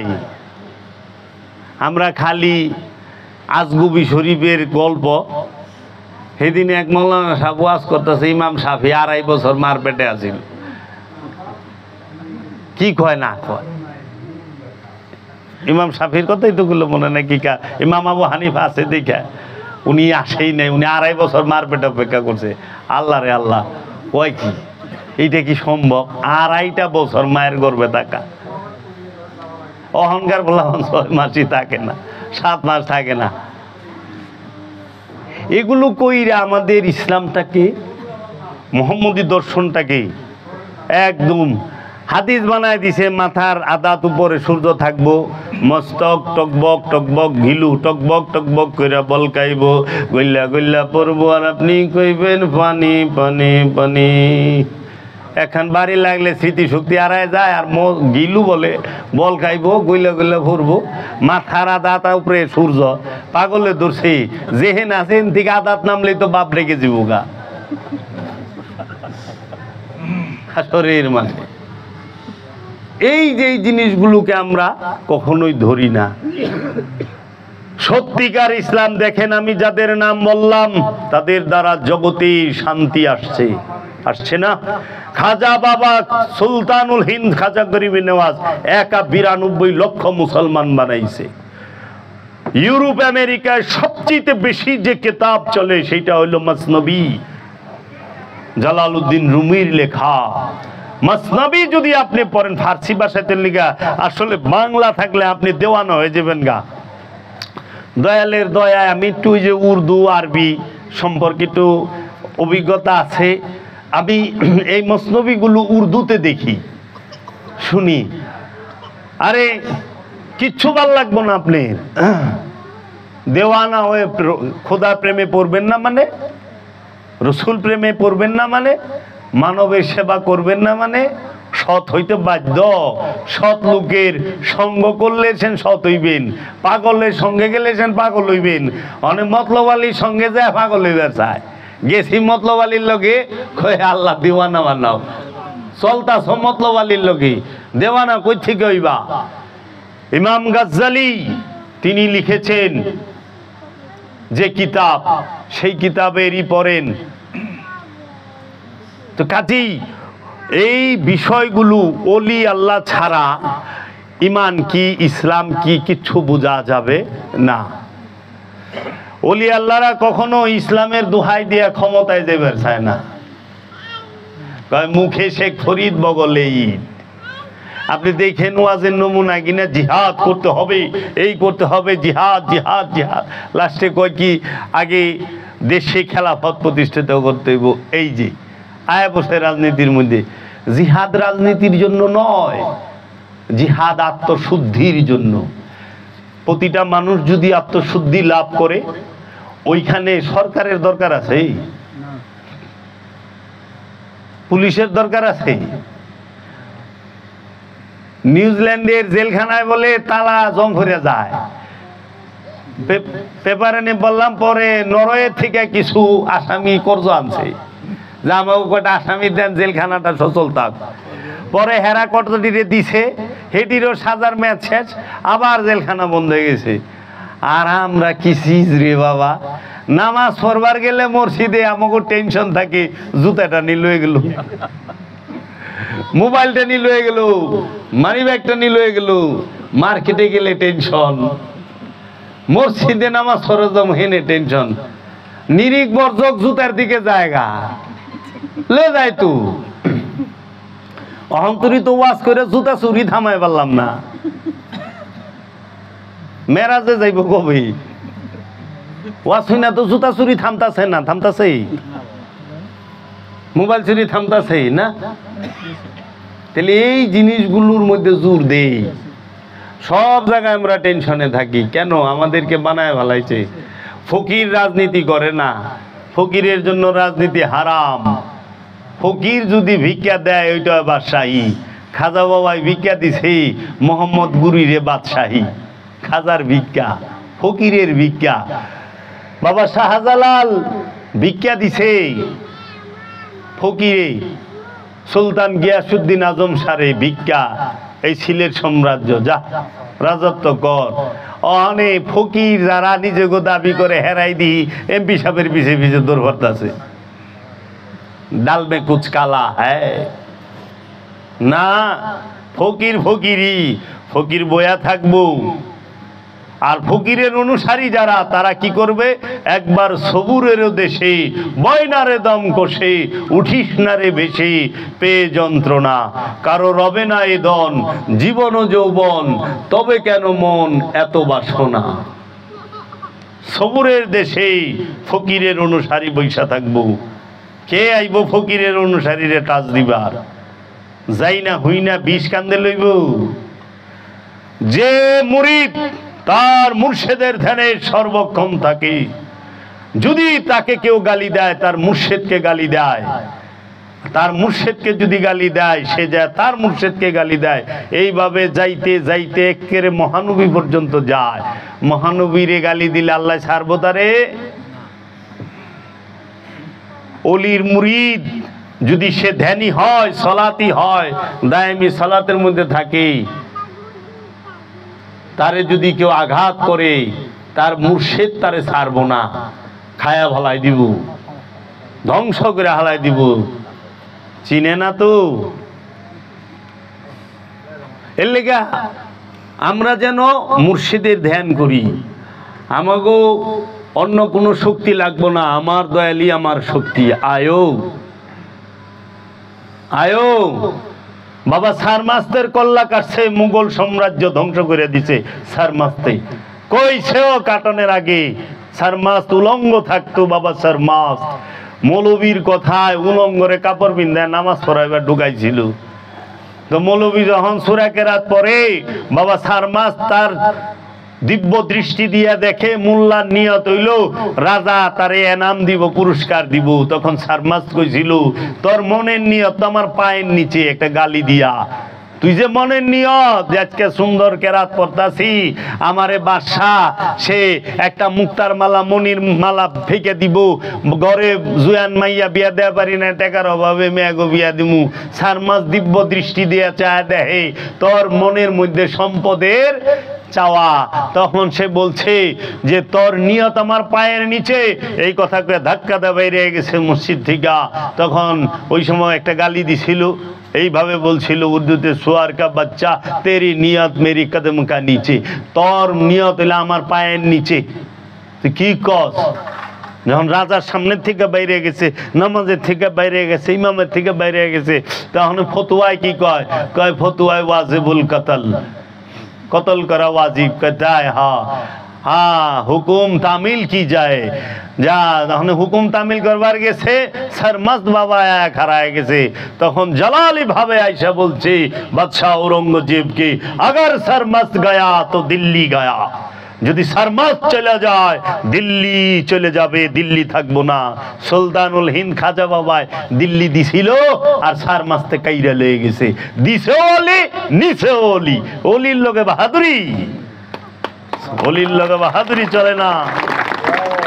আগার সারমাস্ত গায়া তো দিল্লি গায়া। তখন কুপ দিয়া মাথাটা কল্লাটা কাইটা ভালাইলো। সঙ্গে সঙ্গে বাবা সারমাস্ত দেহ মোবারক নিয়ে দাঁড়ায়া হাত দিয়া নিজের মাথাটা নিজে উঠায়া বলল, সারমাস্ত গায়া দিল্লি গায়া, সারমাস্ত গায়া দিল্লি গায়া। গেল গা, শেষ মুঘল সাম্রাজ্য ধ্বংস। আল্লাহর ওলির লোকে বাহাদুরি চলে না। পৃথিরাজ রে, পৃথিরাজের বড় বড় সাধক কইছিল খাজা বাবা যে আনবার চাও খরম দেয়া টুকা দেও, খরমটারে কও জানি টুকা দেয়া টুকা দেয়া টুকা দেয়া টুকা দিলে হে এজন্য কেউ কইছিল মুখ আল্লাহর ওলির মাজার ভাঙ্গা ফেলাইব, তাই বাবা জাহাঙ্গীর জালালি ভাবে কইছে এই সরকারি থাকবো না যদি ওইখানে হাত দেয়। শাহজালালের মাজারে বম ফোটাও, খায়া ফেলাইছে না শাহজালালে? শাহপরানে বিছুন বিদ্যা খায়া লাইছে। আল্লাহর ওলি তো এরা সীমা লঙ্ঘন পছন্দ করে না। থাকো, তারা শেষ পর্যন্ত দেখে মাওলা হুসাইন সে কি করলো, শেষ পর্যন্ত দেখে তারা তো হুসাইন মাওলারই আওলাদ। কারবালায় যখন একের পর এক আওলাদকে কাটতেছে, মাওলা হুসাইন দাঁড়ায় দাঁড়ায় দেখতেছে আর সুযোগ দিচ্ছে যে দেখি বোধ শক্তি জাগে কিনা, বিবেকের দরজায় করা নারে কিনা। শেষ পর্যন্ত সমস্ত আওলাদ দিছে, প্রেমিক গো দিছে, বাইগনারে দিছে, বাইস্তারে দিছে, সবাই রে দিছে, দিয়া লাস্টে দাঁড়ায় রয়েছে। তখন সামনে দাঁড়ায় বলছে, খবরদার আমার দিকে হাত বাড়ায়ও না, আমার দিকে হাত বাড়ায় না, আমি ইমাম হুসাইন দাঁড়ায় রয়েছি। এতক্ষণ যাগো শাহাদাত করছো, তারা হুব্বে রসুল, হুব্বে ইমাম হুসাইন, আশিকে ইমাম হুসাইন, আশিকে রসুল, আশিকে পাক পাঞ্জাতন, তাদেরকে আমি সাফায়াত, আমি ক্ষমা মাগফিরাত করাইতে পারবো, আমি আছি। তোমরা আমার সন্তানদেরকে, এই ইমামদেরকে শাহাদাত করেছো, ইমামে আলী আকবরকে শাহাদাত করছো, ইমাম আলী আসগরকে শাহাদাত করছো, ইমাম কাসিমকে শাহাদাত করছো। আমি ইমাম হুসাইন তোমাদের মাগফিরাত করাইতে পারুম, কারণ তারা মাসুম, তারা ইমাম, ইমামের শাহাদাত আমি, তোমরা যে করছো আমি মাগফিরাত করাইতে পারুম। খবরদার আমার দিকে হাত বাড়ায়ও না, আমার দিকে হাত বাড়ায় না, কারণ মাওলা হুসাইন তাদেরকে বারবার সুযোগ দিছে। এজিদের সৈন্যের সামনে যা দাঁড়াইছে, হালমিন নাসিরিন ইয়ানসুরুনা, হালমিন নাসিরিন, এইখানে কি কেউ নাই আমাকে সাহায্য করার মতো? ইয়ানসুরুনা, তোমাদের মধ্যে একজনও কি নাই? আমি ইমাম হুসাইনকে এই জমিনের উপরে, আসমানের নিচে, যদি এই জগতের মধ্যে এখন মর্যাদার মধ্যে, মার্তবার মধ্যে সর্বশ্রেষ্ঠ আলা কেউ যদি থাকে, ওই সময় উপস্থিত ছিলেন মাওলা হুসাইন আলাইহিস সালাতু আসসালাম। তাকে শাহাদাত করার আগে তিনি তিনটা প্রশ্ন করেছিলেন, এখানে কি কেউ নাই আমি ইমাম হুসাইন, রসুলের নাতি, মাওলা আলীর সন্তান, মা ফাতেমার সন্তানকে সাহায্য করার মতো? সব এজিদ চুপ হয়ে খাড়ায় রয়েছে। তারপরে দ্বিতীয় প্রশ্নটা করছে, এইখানে কি আমার নানাজির কোনো উম্মত নাই যে আমি ইমাম হুসাইনকে সাহায্য করতে পারে? কেউ আসে নাই, তার মানে মহানবীর উম্মত নাই। তাইলে দুইটা প্রমাণ করে দিছে, পাক পাঞ্জাতনের সাহায্যকারী, আওলাদের রসুলের সাহায্যকারীও কেউ নাই, মাওলা হুসাইনের সাহায্যকারীও কেউ নাই, এবং নানাজির উম্মতও কেউ নাই। লাস্টের কথাটা বড় মারাত্মক বইলা দিছে যে এইখানে কি একজনও মুসলমান নাই যে আমি মাওলা হুসাইনকে সাহায্য করতে পারে? কেউ নাই। তখন হুর একজন সাহাবী ছিলেন, তিনি তার ছেলে সহ 33 জন ওইখান থেকে বের হয়ে আইসা তারাও এজিদের বাহিনীর হাতে শাহাদাত বরণ করে। এই 33 জনকে বের করে আনার জন্য মাওলা হুসাইন ওইখানে যায় এই তিনটি বাণী বলছেন। মাওলা হুসাইন যখন লাস্টে বলে, খবরদার আমার দিকে হাত বাড়ায় না, আমি আশিকে রসুল, তো এইটা জরুর, অবশ্যই আমি সাহাবী, আমি রসুলের আওলাদ, আমি আশিকে রসুল, আমি ইমাম, আমি মাসুম, কিন্তু আমি সে মাওলা হুসাইন কি দ্বীনের মাদদগার। ইমামের শাহাদাত করাইছ, মাগফিরাত হবে, কিন্তু দ্বীনকে হত্যা করলে আর মাগফিরাত হবে না। মাওলা হুসাইন কি সুলতানুল হিন্দ খাজা বাবাই বলছেন, শাহ হাসতে হুসাইন, বাদশাহ হাসতে হুসাইন, দ্বীন হাসতে হুসাইন, দ্বীনে পানা হাসতে হুসাইন, শাহ হাসতে হুসাইন, বাদশাহী তো ইমাম হুসাইন। বাদশাহ হাসতে হুসাইন, বাদশাহ ইমাম হুসাইন, রাজাও ইমাম হুসাইন, দিন হাসতে হুসাইন, দিন হচ্ছে ইমাম হুসাইন, দিনে পানা হাসতে হুসাইন। দিনকে হত্যা যদি করো, দিনকে যদি শহীদ করো, তাইলে তোমরা কোন জুলুমে পড়বা জানো? সেটা হইল দিনের হত্যাকারী, কাতিলে দিন। আর দিনকে হত্যা করলে তার আর মাগফিরাত হয় না, তার আর মাগফিরাত হয় না। ইল্লা মাওলা হুসাইন সবার শেষে শাহাদাত বরণ করছে। কেন মাওলা হুসাইন? মাওলা হুসাইন প্রথমেই যেতে পারতো না কেন? সন্তানদেরকে দিল, সবাইরে সুযোগ দিছে, খবরদার তোমরা এই দিনকে হত্যা করো না, কারণ দিনের হত্যাকারীর কোনো মাগফিরাত হয় না, অভিশপ্ত এরা। কারা শহীদ করলো? মাওলা হুসাইনকে। সেখানে তো হাজার হাজার মুফতি ছিলেন, 4000 মুফতি ছিল, হাজার হাজার হাফেজ ছিলেন। সেইখানে হযরত সাদের ছেলে ওমর ইবনে সাদ ছিলেন নেতৃত্বে। সাহাবা জলিলুল কদর বদরি সাহাবা হযরত সাদ, মহানবীর সবচেয়ে সেরা তীরন্দাজ ছিলেন হযরত সাদ। বদরের যুদ্ধে এই হযরত সাদকে বলছে মহানবী নিজে, হে সাদ, তোমার মা বাবা, তোমার উপর আমার মা বাবা কুরবান হোক, তুমি তীর থামায়ও না, তীর চালাইতে থাকো। হে সাদ কি দোয়া করছে! সেই সাদের, এই জলিল কদর সাহাবীর ছেলে ওমর ইবনে সাদ, সে কারবালায় দাঁড়ায় গেল।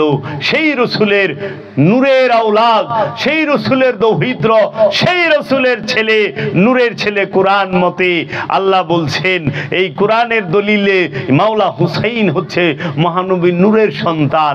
তাকে শাহাদাত করে দিল কে? সম্পদের লোভে। কিসের লোভে জানেন? বর্তমান যে ইরান, এই ইরানের রাজধানী যে তেহরান, এই তেহরানের পূর্ব নাম ছিল রয়। এই রয়ের গভর্নরির জন্য, এই রয়ের গভর্নরি লয়া ওমর ইবনে সাদ এবং সীমার দুইজনে কারাকারি করছে। ইবনে জিয়াদ বলছে যে ইমাম হুসাইনের কল্লা কাইটাই না দিতে পারবো, এজিদ বলছে যে ইমাম হুসাইনের মাথা কাইটাই না দিতে পারবো, তারে রয়ের গভর্নরি দিমু। এর লেগা সীমার আর ওমর ইবনে সাদ খামসি। আর ওমর ইবনে সাদ যদি সইরা যায়, সীমার ঘটনা ঘটায় আলাইব। আবার এই সীমারই হচ্ছে ইমাম আব্বাস আলমদারের আপন মামু, মাওলা আলী শালা। কি কইবে? স্বার্থের জন্য মামু বাইগনার হাত পাও কেটে আলাইছে। প্রথমে 2 পা কাটছে, 2 হাত কাটছে, ঠোঁট কাটছে। সত্য ইতিহাস কন্যা কে? কোন ইহুদি, খ্রিস্টান, কোন জৈন, পারসি, তাও, মং, কোন সেন্টু, সাবাইয়া, শিখ, কোন নাস্তিকেরা এই আওলাদের সুলের উপরে কারবালা ঘটায় নাই, সিফিন ঘটায় নাই। এগুলো এই টুপি পাগড়িওয়ালা এই স্বার্থবাদীরাই ছিল। তাহলে এর জন্য ইসলাম কার থেকে শিখবেন? ধর্ম কার থেকে শিখবেন? ধর্ম কি আবু জেহিলার পোলা মারওয়ানের কাছ থেকে শিখবেন, নাকি মহানবীর নূরের আওলাদদের কাছ থেকে শিখবেন? মহানবীর নূরের আওলাদ মাওলা আলী, মহানবীর নূরের আওলাদ মাওলা হাসান, মাওলা হুসাইন আলাইহিস সালাতু ওয়াস সালাম, মহানবীর নূরের আওলাদ বড় পীর আব্দুল কাদের জিলানী, মহানবীর নূরের আওলাদ খাজা গরিবে নওয়াজ খাজা বাবার কাছ থেকে শিখবেন। কার কাছ থেকে শিখবেন? কারণ ইয়াজিদ সে যখন 61 হিজরিতে কারবালা ঘটায়, 61 হিজরিতে কারবালা ঘটানোর পরে সে 64 হিজরিতে মইরা যায়। তার আতা পাতা কিচ্ছু নাই। এরপরে ক্ষমতায় কে বহে? এজিদের পুলায় বা রাজত্বে বসে নাই। দামেস্কের মসনদে নবিয়ার নাতি বসে নাই, এজিদের ছেলে বসে নাই। কে বসলো? তখন বসছিল এজিদের প্রধানমন্ত্রী, মারওয়ানে মবিয়ার প্রধানমন্ত্রী এবং হযরত উসমানের মেয়ের জামাই, মবিয়ার আপন চাচতো ভাই, হযরত উসমানের আপন চাচতো ভাই, আবু জেহিলার ফুলা মানে আবুল হেকামের ফুলা, তার নাম হলো মারওয়ান বিন হাকাম। এই আবুল হেকামের ছেলে মারওয়ান বিন হাকাম সে বসলো ক্ষমতায়। দেখেন সারা জীবন মহানবীর বিরুদ্ধে যুদ্ধ করতে করতে আবু জেহেল মরছে। তার পুলায়ও আলে বংশ রসুলের বিরুদ্ধে এই ক্রিমিনালি পলিটিক্স করতে করতে আলে রসুলকে হত্যা করছে, সে যায়া দামেস্কের মসনদে বসলো। মারওয়ান বিন হাকাম, মারওয়ান বিন হাকামের ফুলারা প্রায় 80 থেকে 82 বছর ক্ষমতা চালাইলো। লম্বা সময় ক্ষমতা চালাইছে আবু জেহেলের বংশ। মানুষ জানি না কই এজিদি ধর্ম, এজিদি ধর্ম, এজিদ তো কারবালার পরে ওর চ্যাপ্টারই ক্লোজ। আইলো মারওয়ান। মারওয়ান কি রসুল প্রেমিক? মারওয়ান রে আল্লাহর রসুল কইছে গিরগিটির বাচ্চা, খচ্চরের বাচ্চা কইছে, গিরগিটির বাচ্চা এমনি কইছে মারওয়ান। মারওয়ান রে আল্লাহর রসুল কখনোই করতো না। হে মারওয়ান, তে তোমরা ধর্ম কি মারওয়ানের কাছ থেকে শিখবা না মাওলা আলীর থেকে শিখবা?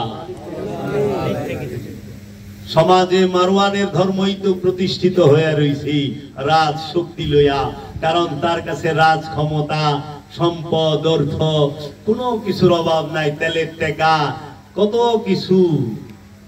মাওলা আলীর বংশের কাছে মাওলা আলীর নূরের শক্তি, এর লেগা সুলতানুল হিন্দ একাই কাফি অখণ্ড ভারতের লেগা।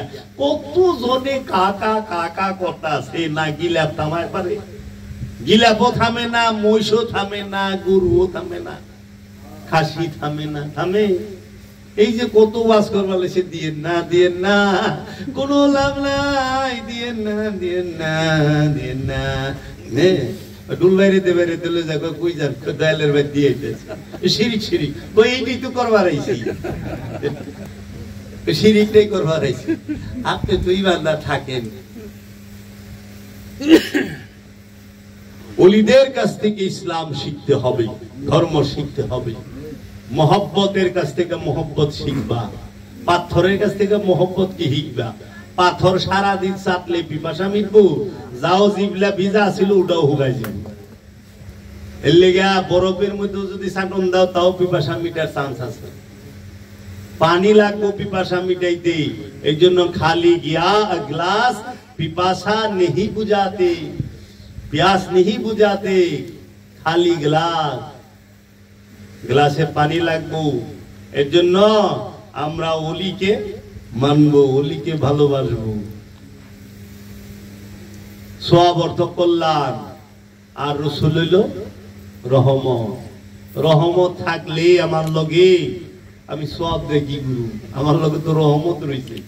অনে যার খাতির আইজির সাথে হ্যাঁ হাবিলদার রে দুস্থ বানায় কি করবো, খাতির তো আইজির লগে যেখানে যাইব হুনেই তার দাম আছে। হাবিলদার সাহেব তো থানায় গেলে ওসির সামনে দিব ঘুরায়। কাজেই আমরা ওলির সাথে আছি, থাকবো সব সময়। যে ওলি সাথে তার লগে না, যে ওলি তার লগে। আমার ইমান আহলে বাইত, আমার ইমান পাক পাঞ্জাতন, আমার ইমান মহানবী, আমার ইমানের মূলে সমস্ত আল্লাহর ওলি, সমস্ত আল্লাহর ওলি। অবশ্যই তারা দয়া করব। বাবা অনেক কি করলাম, অনেক জ্ঞানী গুণীজন আসছেন। আমাদের রংপুর থেকে একজন মেহমান আসছেন, আমার ভাই শহীদুল ইসলাম মাস্টার। ভাইজান কিছু বলেন 2-4-10 মিনিট।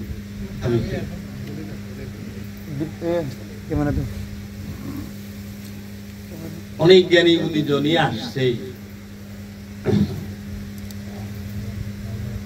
আমরা তো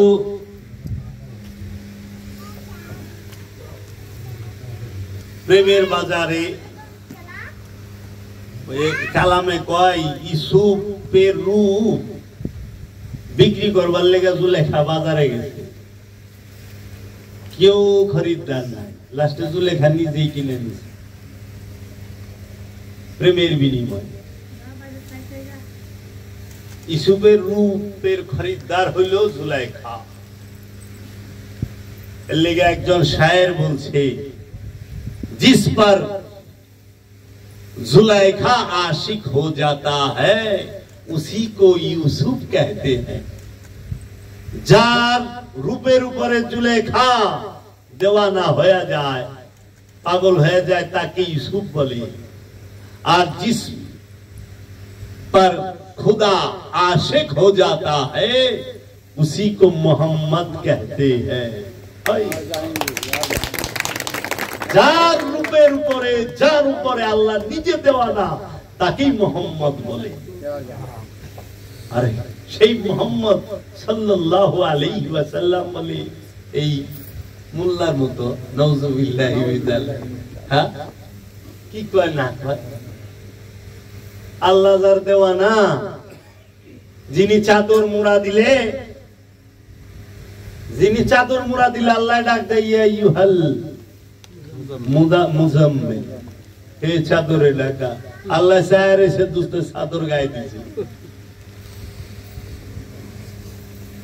আর আপনারা হাসরের মাঠে উঠে দৌড়াইবেন তাও তো আল্লাহ চিনব না চাদর গায়ে দিলে চিনব কি কয় না কয় হাসরের মাঠে ল্যাংটা দৌড়াবো না চিনব না খানি করবো আবার দান করলে বয় কাপড় নেয় মাথায় নূরের টুপি দিয়া যদি গজল গায়না দান করেন গো মাতা পিতা সুখে থাকবেন কবরে নূরের টুপি মাথায় দিয়া হাঁটিবেন গো হাসরে অথচ হেরাই কে বলেছে হাসরের মাঠে সবাই উলঙ্গ থাকবে ওখানে উলঙ্গ কিন্তু কয়জনের মাথায় নূরের টুপি কি মন লাগবে বয় কাপড় নেয় মাথায় বুঝি কি কয় না নিজের থোবরা চিহ্ন আল্লাহর রাসূলে কইছে আপনি আপনার বংশ দেখান আল্লাহর রাসূল চাদরের নিচে নিয়া আল্লাহর রাসূলের বংশ দেখাইছি আল্লাহর রাসূল যখন বলছে আমি আমার ছেলেদেরকে নিয়া আমার নফসকে নিয়া আমার নেশাকে নিয়া আমি রবের দরবারে ফরিয়াদ করি তোমরাও করো আসো আমরা লানত বর্ষিত করি লানাতুল্লাহি আলাল কাযিবি মিথ্যাবাদীর উপরে লানত দেই লজায় ওই সময় ইহুদি সবাই দিকে ডরায় গেছে হায় হায় এই নূরের বংশ এই নূরেরা যদি ফরিয়াদ করে আমরা ধ্বংস হয়ে যাব তাহলে তাদের কি জলওয়া ছিল রাসূলের বংশে সেই রাসূলের বংশ আয়াতে মুবাহেলা এটা মুবাহেলায় যখন গেছে বাহাস বলতে কিচ্ছু নাই বাহাস মানে তর্ক এক টাইমে বাসলুকের লগে ঝগড়া করে হারান যায় একটা মূর্খর লেগে হুন্ডো দিন তর্ক করেও পারবেন না অজ্ঞানী জীবিকা মূর্খ তো ভয়ঙ্কর বাহাস করবে বাহাস করো আইব মুবাহেলা আহেন যদি কিছু অর্জন করে থাকেন লন পদ্মা ব্রিজের উপরে যাইবে কিংবা অন্য যে কোনো ব্রিজে যাইবেন বড় নদীর স্রোত যেহেন আছে চিনির বস্তায় ঢুকবেন মুখটা বাইন্দে দিব মুখে বিষটা বাইন্দা ফালাই দিব আপনি মৌলানা সাহেব আপনারও ভালাইব ওই যে আপনার নজরে যে বন্ড হেরেও ভালাইব 3 দিন পরে যে উঠায়া পড়বো তখন সে নতুন কিছু কামাইছে লন এইটারে কয় মুবাহেলা আহেন দরকার নাই হুজুর জানাতে পাগল খেপায় লাভ নাই আমার তো গার্জেন আছে বাবা জাহাঙ্গীর আছে আমাকে রক্ষা না করলে তার ইজ্জত থাকবো না তোর কে আছে আমার জাহাঙ্গীর বাবা আছে খবরদার গৌসে পাক আব্দুল কাদের জিলানী আলাইহিস সালাতু ওয়াস সালামের এক শিষ্য ছিল বলছি যে বাবা আমারে কিছু দেন কয় তাই আমি কিছু চাই আপনার কাছে তাই এই সাপড়টা লয়ে যা ওই বড় গাছ আছে না ওই গাছের যে মোটা ডাল ওইটা নিচে গাড়বি গাইরে ওই ডালে জাপ দিবি যদি দিয়া বরস আমি তোর কিছু দিব মানে সাপড় লয়ে গেছে যা গাছে গাইরা গাছের ডালি দুইটা নিতে চাইছে পরে যদি মরে তো যাইব চিন্তা হবে যে আবার কে যদি কিছু না হয় ডরে টাইমে আয়া করছে এক লোক গম কাটবার লইছে তার খেতে ওদের লয়ে যাইতেছে ভাই কই গেছিল ওইরকম দাইলে কইছিল যে এই সাফল এইটার মধ্যে যদি জাপ দেওয়া পারাস আমি কিছু দিব তাই কই কি সাফল এটা বেজানি কিছু তো জাপ তো দেও নাই পাইলে না এটা লয়ে কই যাও এটা বেজা কই কি দিবা কই তুমি কও ওই ক্ষেতের গম দিয়ে দাও সব টাকা দিলাম দাও সাফল্যে যে ঠিক ওই গাছের ওখানে গেছে যে নু গাছে ওখানেই গাছে গাইরা যখন ওই ডালে থেকে জাপ দিছে গৌসে পাক আব্দুল কাদের জিলানী আইসা নিচে হাত দিছে আয় রা খবরদার গৌসে পাক হাজির প্রেমটাও তো এইরকম লাগবে, বিশ্বাসটাও তো এইরকম লাগবে। আমরা কি আল্লাহর উপরে বিশ্বাসী? আমরা কি রসুলের উপরে বিশ্বাসী? আমরা কি মুর্শিদের উপরে বিশ্বাসী? না, আমরা কুরআন বারবার বলতেছে তাহারা মনে করে তাদের সম্পদ এবং ক্ষমতা তাদেরকে রক্ষা করিবে, কিন্তু না, তাদের সম্পদ এবং ক্ষমতা তাদেরকে রক্ষা করিবে না, করবে তার রসুল এবং তার রব। তোমাকে রক্ষা করবে তোমার রসুল এবং রব। দেখো নাই সাহাবায়ে কেরামদেরকে আল্লাহ রসুল কি মলম লাগায় আর ব্যান্ডেজ দিয়ে রূপ ভালো করছে নি? মুরিদের কাইটা গেছে লালা লাগায় দিছে, সাপে কাটছে লালা মুবারক লাগায় দিছে, ভালো হয়ে গেছে। পৃথিবীতে কোন মেডিসিন আছে এরকম নগদ হয়ে যায়? পানির নিচে ইউনুস নবী রইল, তাইলে তো বাবা, এর জন্য মুর্শিদ ছাড়া দরুদি নাই। মুর্শিদের ধ্যান অবশ্যই দায়মি সালাত করতে হবে, হজ করতে হবে, কুরবানি করতে হবে। সেই কুরবানিটা হইতে হবে কি? নিজের আমিত্বের কুরবানি, নিজের সক্রিয়তার কুরবানি, নিজের ইচ্ছার কুরবানি রসুলের কাছে। গরুটা যেরকম আল্লাহর কাছে কুরবানি করেন নিজে, ঠিক ওই রকম নিজের ইচ্ছাটারে রসুলের কাছে কুরবানি করেন। গরুটা যেরকম কুরবানি হইবার চায় না, ৮-১০ জনে ধরলে বড় লাইতে লইতে নাক নাকশা বলটায় দেয়, ঠিক আমিত্বটাও নিজের ইচ্ছাটাও মুর্শিদের কাছে কুরবানি হইবার চায় না। আপনার নফসরে উল্টা পাল্টা এটা সেটা করে হালায়, অস্থির করে হালায়, পেরেশান করে হালায়। এর লেগা ওই নফসটাকে কি করবেন? কুরবানি, ওই নফসের আমিত্বটাকে কুরবানি রসুলের কাছে করবেন। কেমনে? ওই যে গরুটা যেমনি টাইট করে বাঁধেন, অনেকের যদি একটা সঙ্গ হয় না জাতাতে ধরে, বৌরা বাসের গুড়া ধরে, এমনি আমিত্বটারে ধরেন। দেখেন আমিত্ব কুরবানি করেন আগে, তারপরে পশু কুরবানি করেন। আমিত্ব কুরবানি না কইরা পশু কুরবানি করলে এক পশু আরেক পশুরে কুরবানি করলো, কারণ নিজেও পশু হয়ে রয়েছে, মনের মধ্যে দুনিয়ার পশুর স্বভাব বয়ে রয়েছে। পশু নাই, সিংহ আমার মনে নাই, কিন্তু সিংহের স্বভাব আমার মনে আছে। কুকুর আমার মধ্যে নাই, কিন্তু কুকুরের স্বভাবটা মানুষের। দেখেন না, বিভিন্ন পশুর স্বভাব দিয়া একটা পশুর মধ্যে একটা পশুর স্বভাব আছে, কিন্তু মানুষ এমন প্রাণী, একটা মানুষের মধ্যে সকল পশুর স্বভাব পাওয়া যায়। গরুর স্বভাব নাই রে, দেখবি খালি খায় আর ঘুমায়, এটা হলো গরুর স্বভাব। আচ্ছা, পশু পেট ভরে খায়, গাঠি ভরে নেয় না। মানুষ তো পশুর থেকে বাল হুমা দাল, পেট ভরে খাইব আবার গাঠি ভরে লইছে। দেরাম কাইটা বাস্কেট বানাইছে, বিরাট বিরাট বাস্কেট। এর জন্য পশু কুরবানি করার আগে আমিত্বকে কুরবানি করি, সেটা রসুলের কাছে, আল্লাহর কাছে, আল্লাহর ওলির কাছে। কাজী নজরুল ইসলামও বলেছে, মনের পশুকে করো জবাই, পশুরা বাঁচে বাঁচে সবাই। একটা মানুষের হাতে যদি একটা পশু জবে হয়, একটা মানুষের সেবায় যদি একটা পশু যায়, সে ধন্য। একটা ওলি, তার সেবায় যাবে পশু, পশুর জীবন ধন্য, পশুর জীবন ধন্য। ওলিকে উদ্দেশ্য কইরা, রসুলকে উদ্দেশ্য কইরা, এই জন্য কুরবানি পশু ও উট মানত করছে। আর মানতটা কার জন্য করছে সেইটা দেখবেন না মিয়া? ইসমাইল নবীর লেগে ইব্রাহিম নবী কতটি উট কুরবানি করছে, আর হযরত আব্দুল্লাহর লেগে আব্দুল মুত্তালিব কতটি উট কুরবানি করছে। মানুষটা দেখতে হইব না কার জন্য করছে। ওই পশু তো ধন্য যে রসুলের জন্য জীবন দিচ্ছে, ওই মানুষ ধন্য যে রসুলের জন্য জীবন দিচ্ছে। ওই মানুষকে ধন্য নিজে মতলব আদায় করবার যায় মরে গেছে গা, ওই মানুষ ধন্য। তো উহুদের ময়দানে কাফেরও মরছে, শহীদ হয় নাই, কিন্তু সাহাবা ইন্তেকাল করছে, শহীদ হয়েছে। মানে কি? সাহাবা শহীদ হয়েছে রসুলের জন্য, আর কাফের শহীদ মরছে ক্ষমতার জন্য। ক্ষমতার লেগে মরলে ওইটা কাফের। আর রসুলের জন্য শাহাদাত হইলে ওইটা হয় শহীদ, জীবিত হয়ে যায়। তো বুঝতে হইব না, মানে যারই তা আপনার লিগে মানত করছে।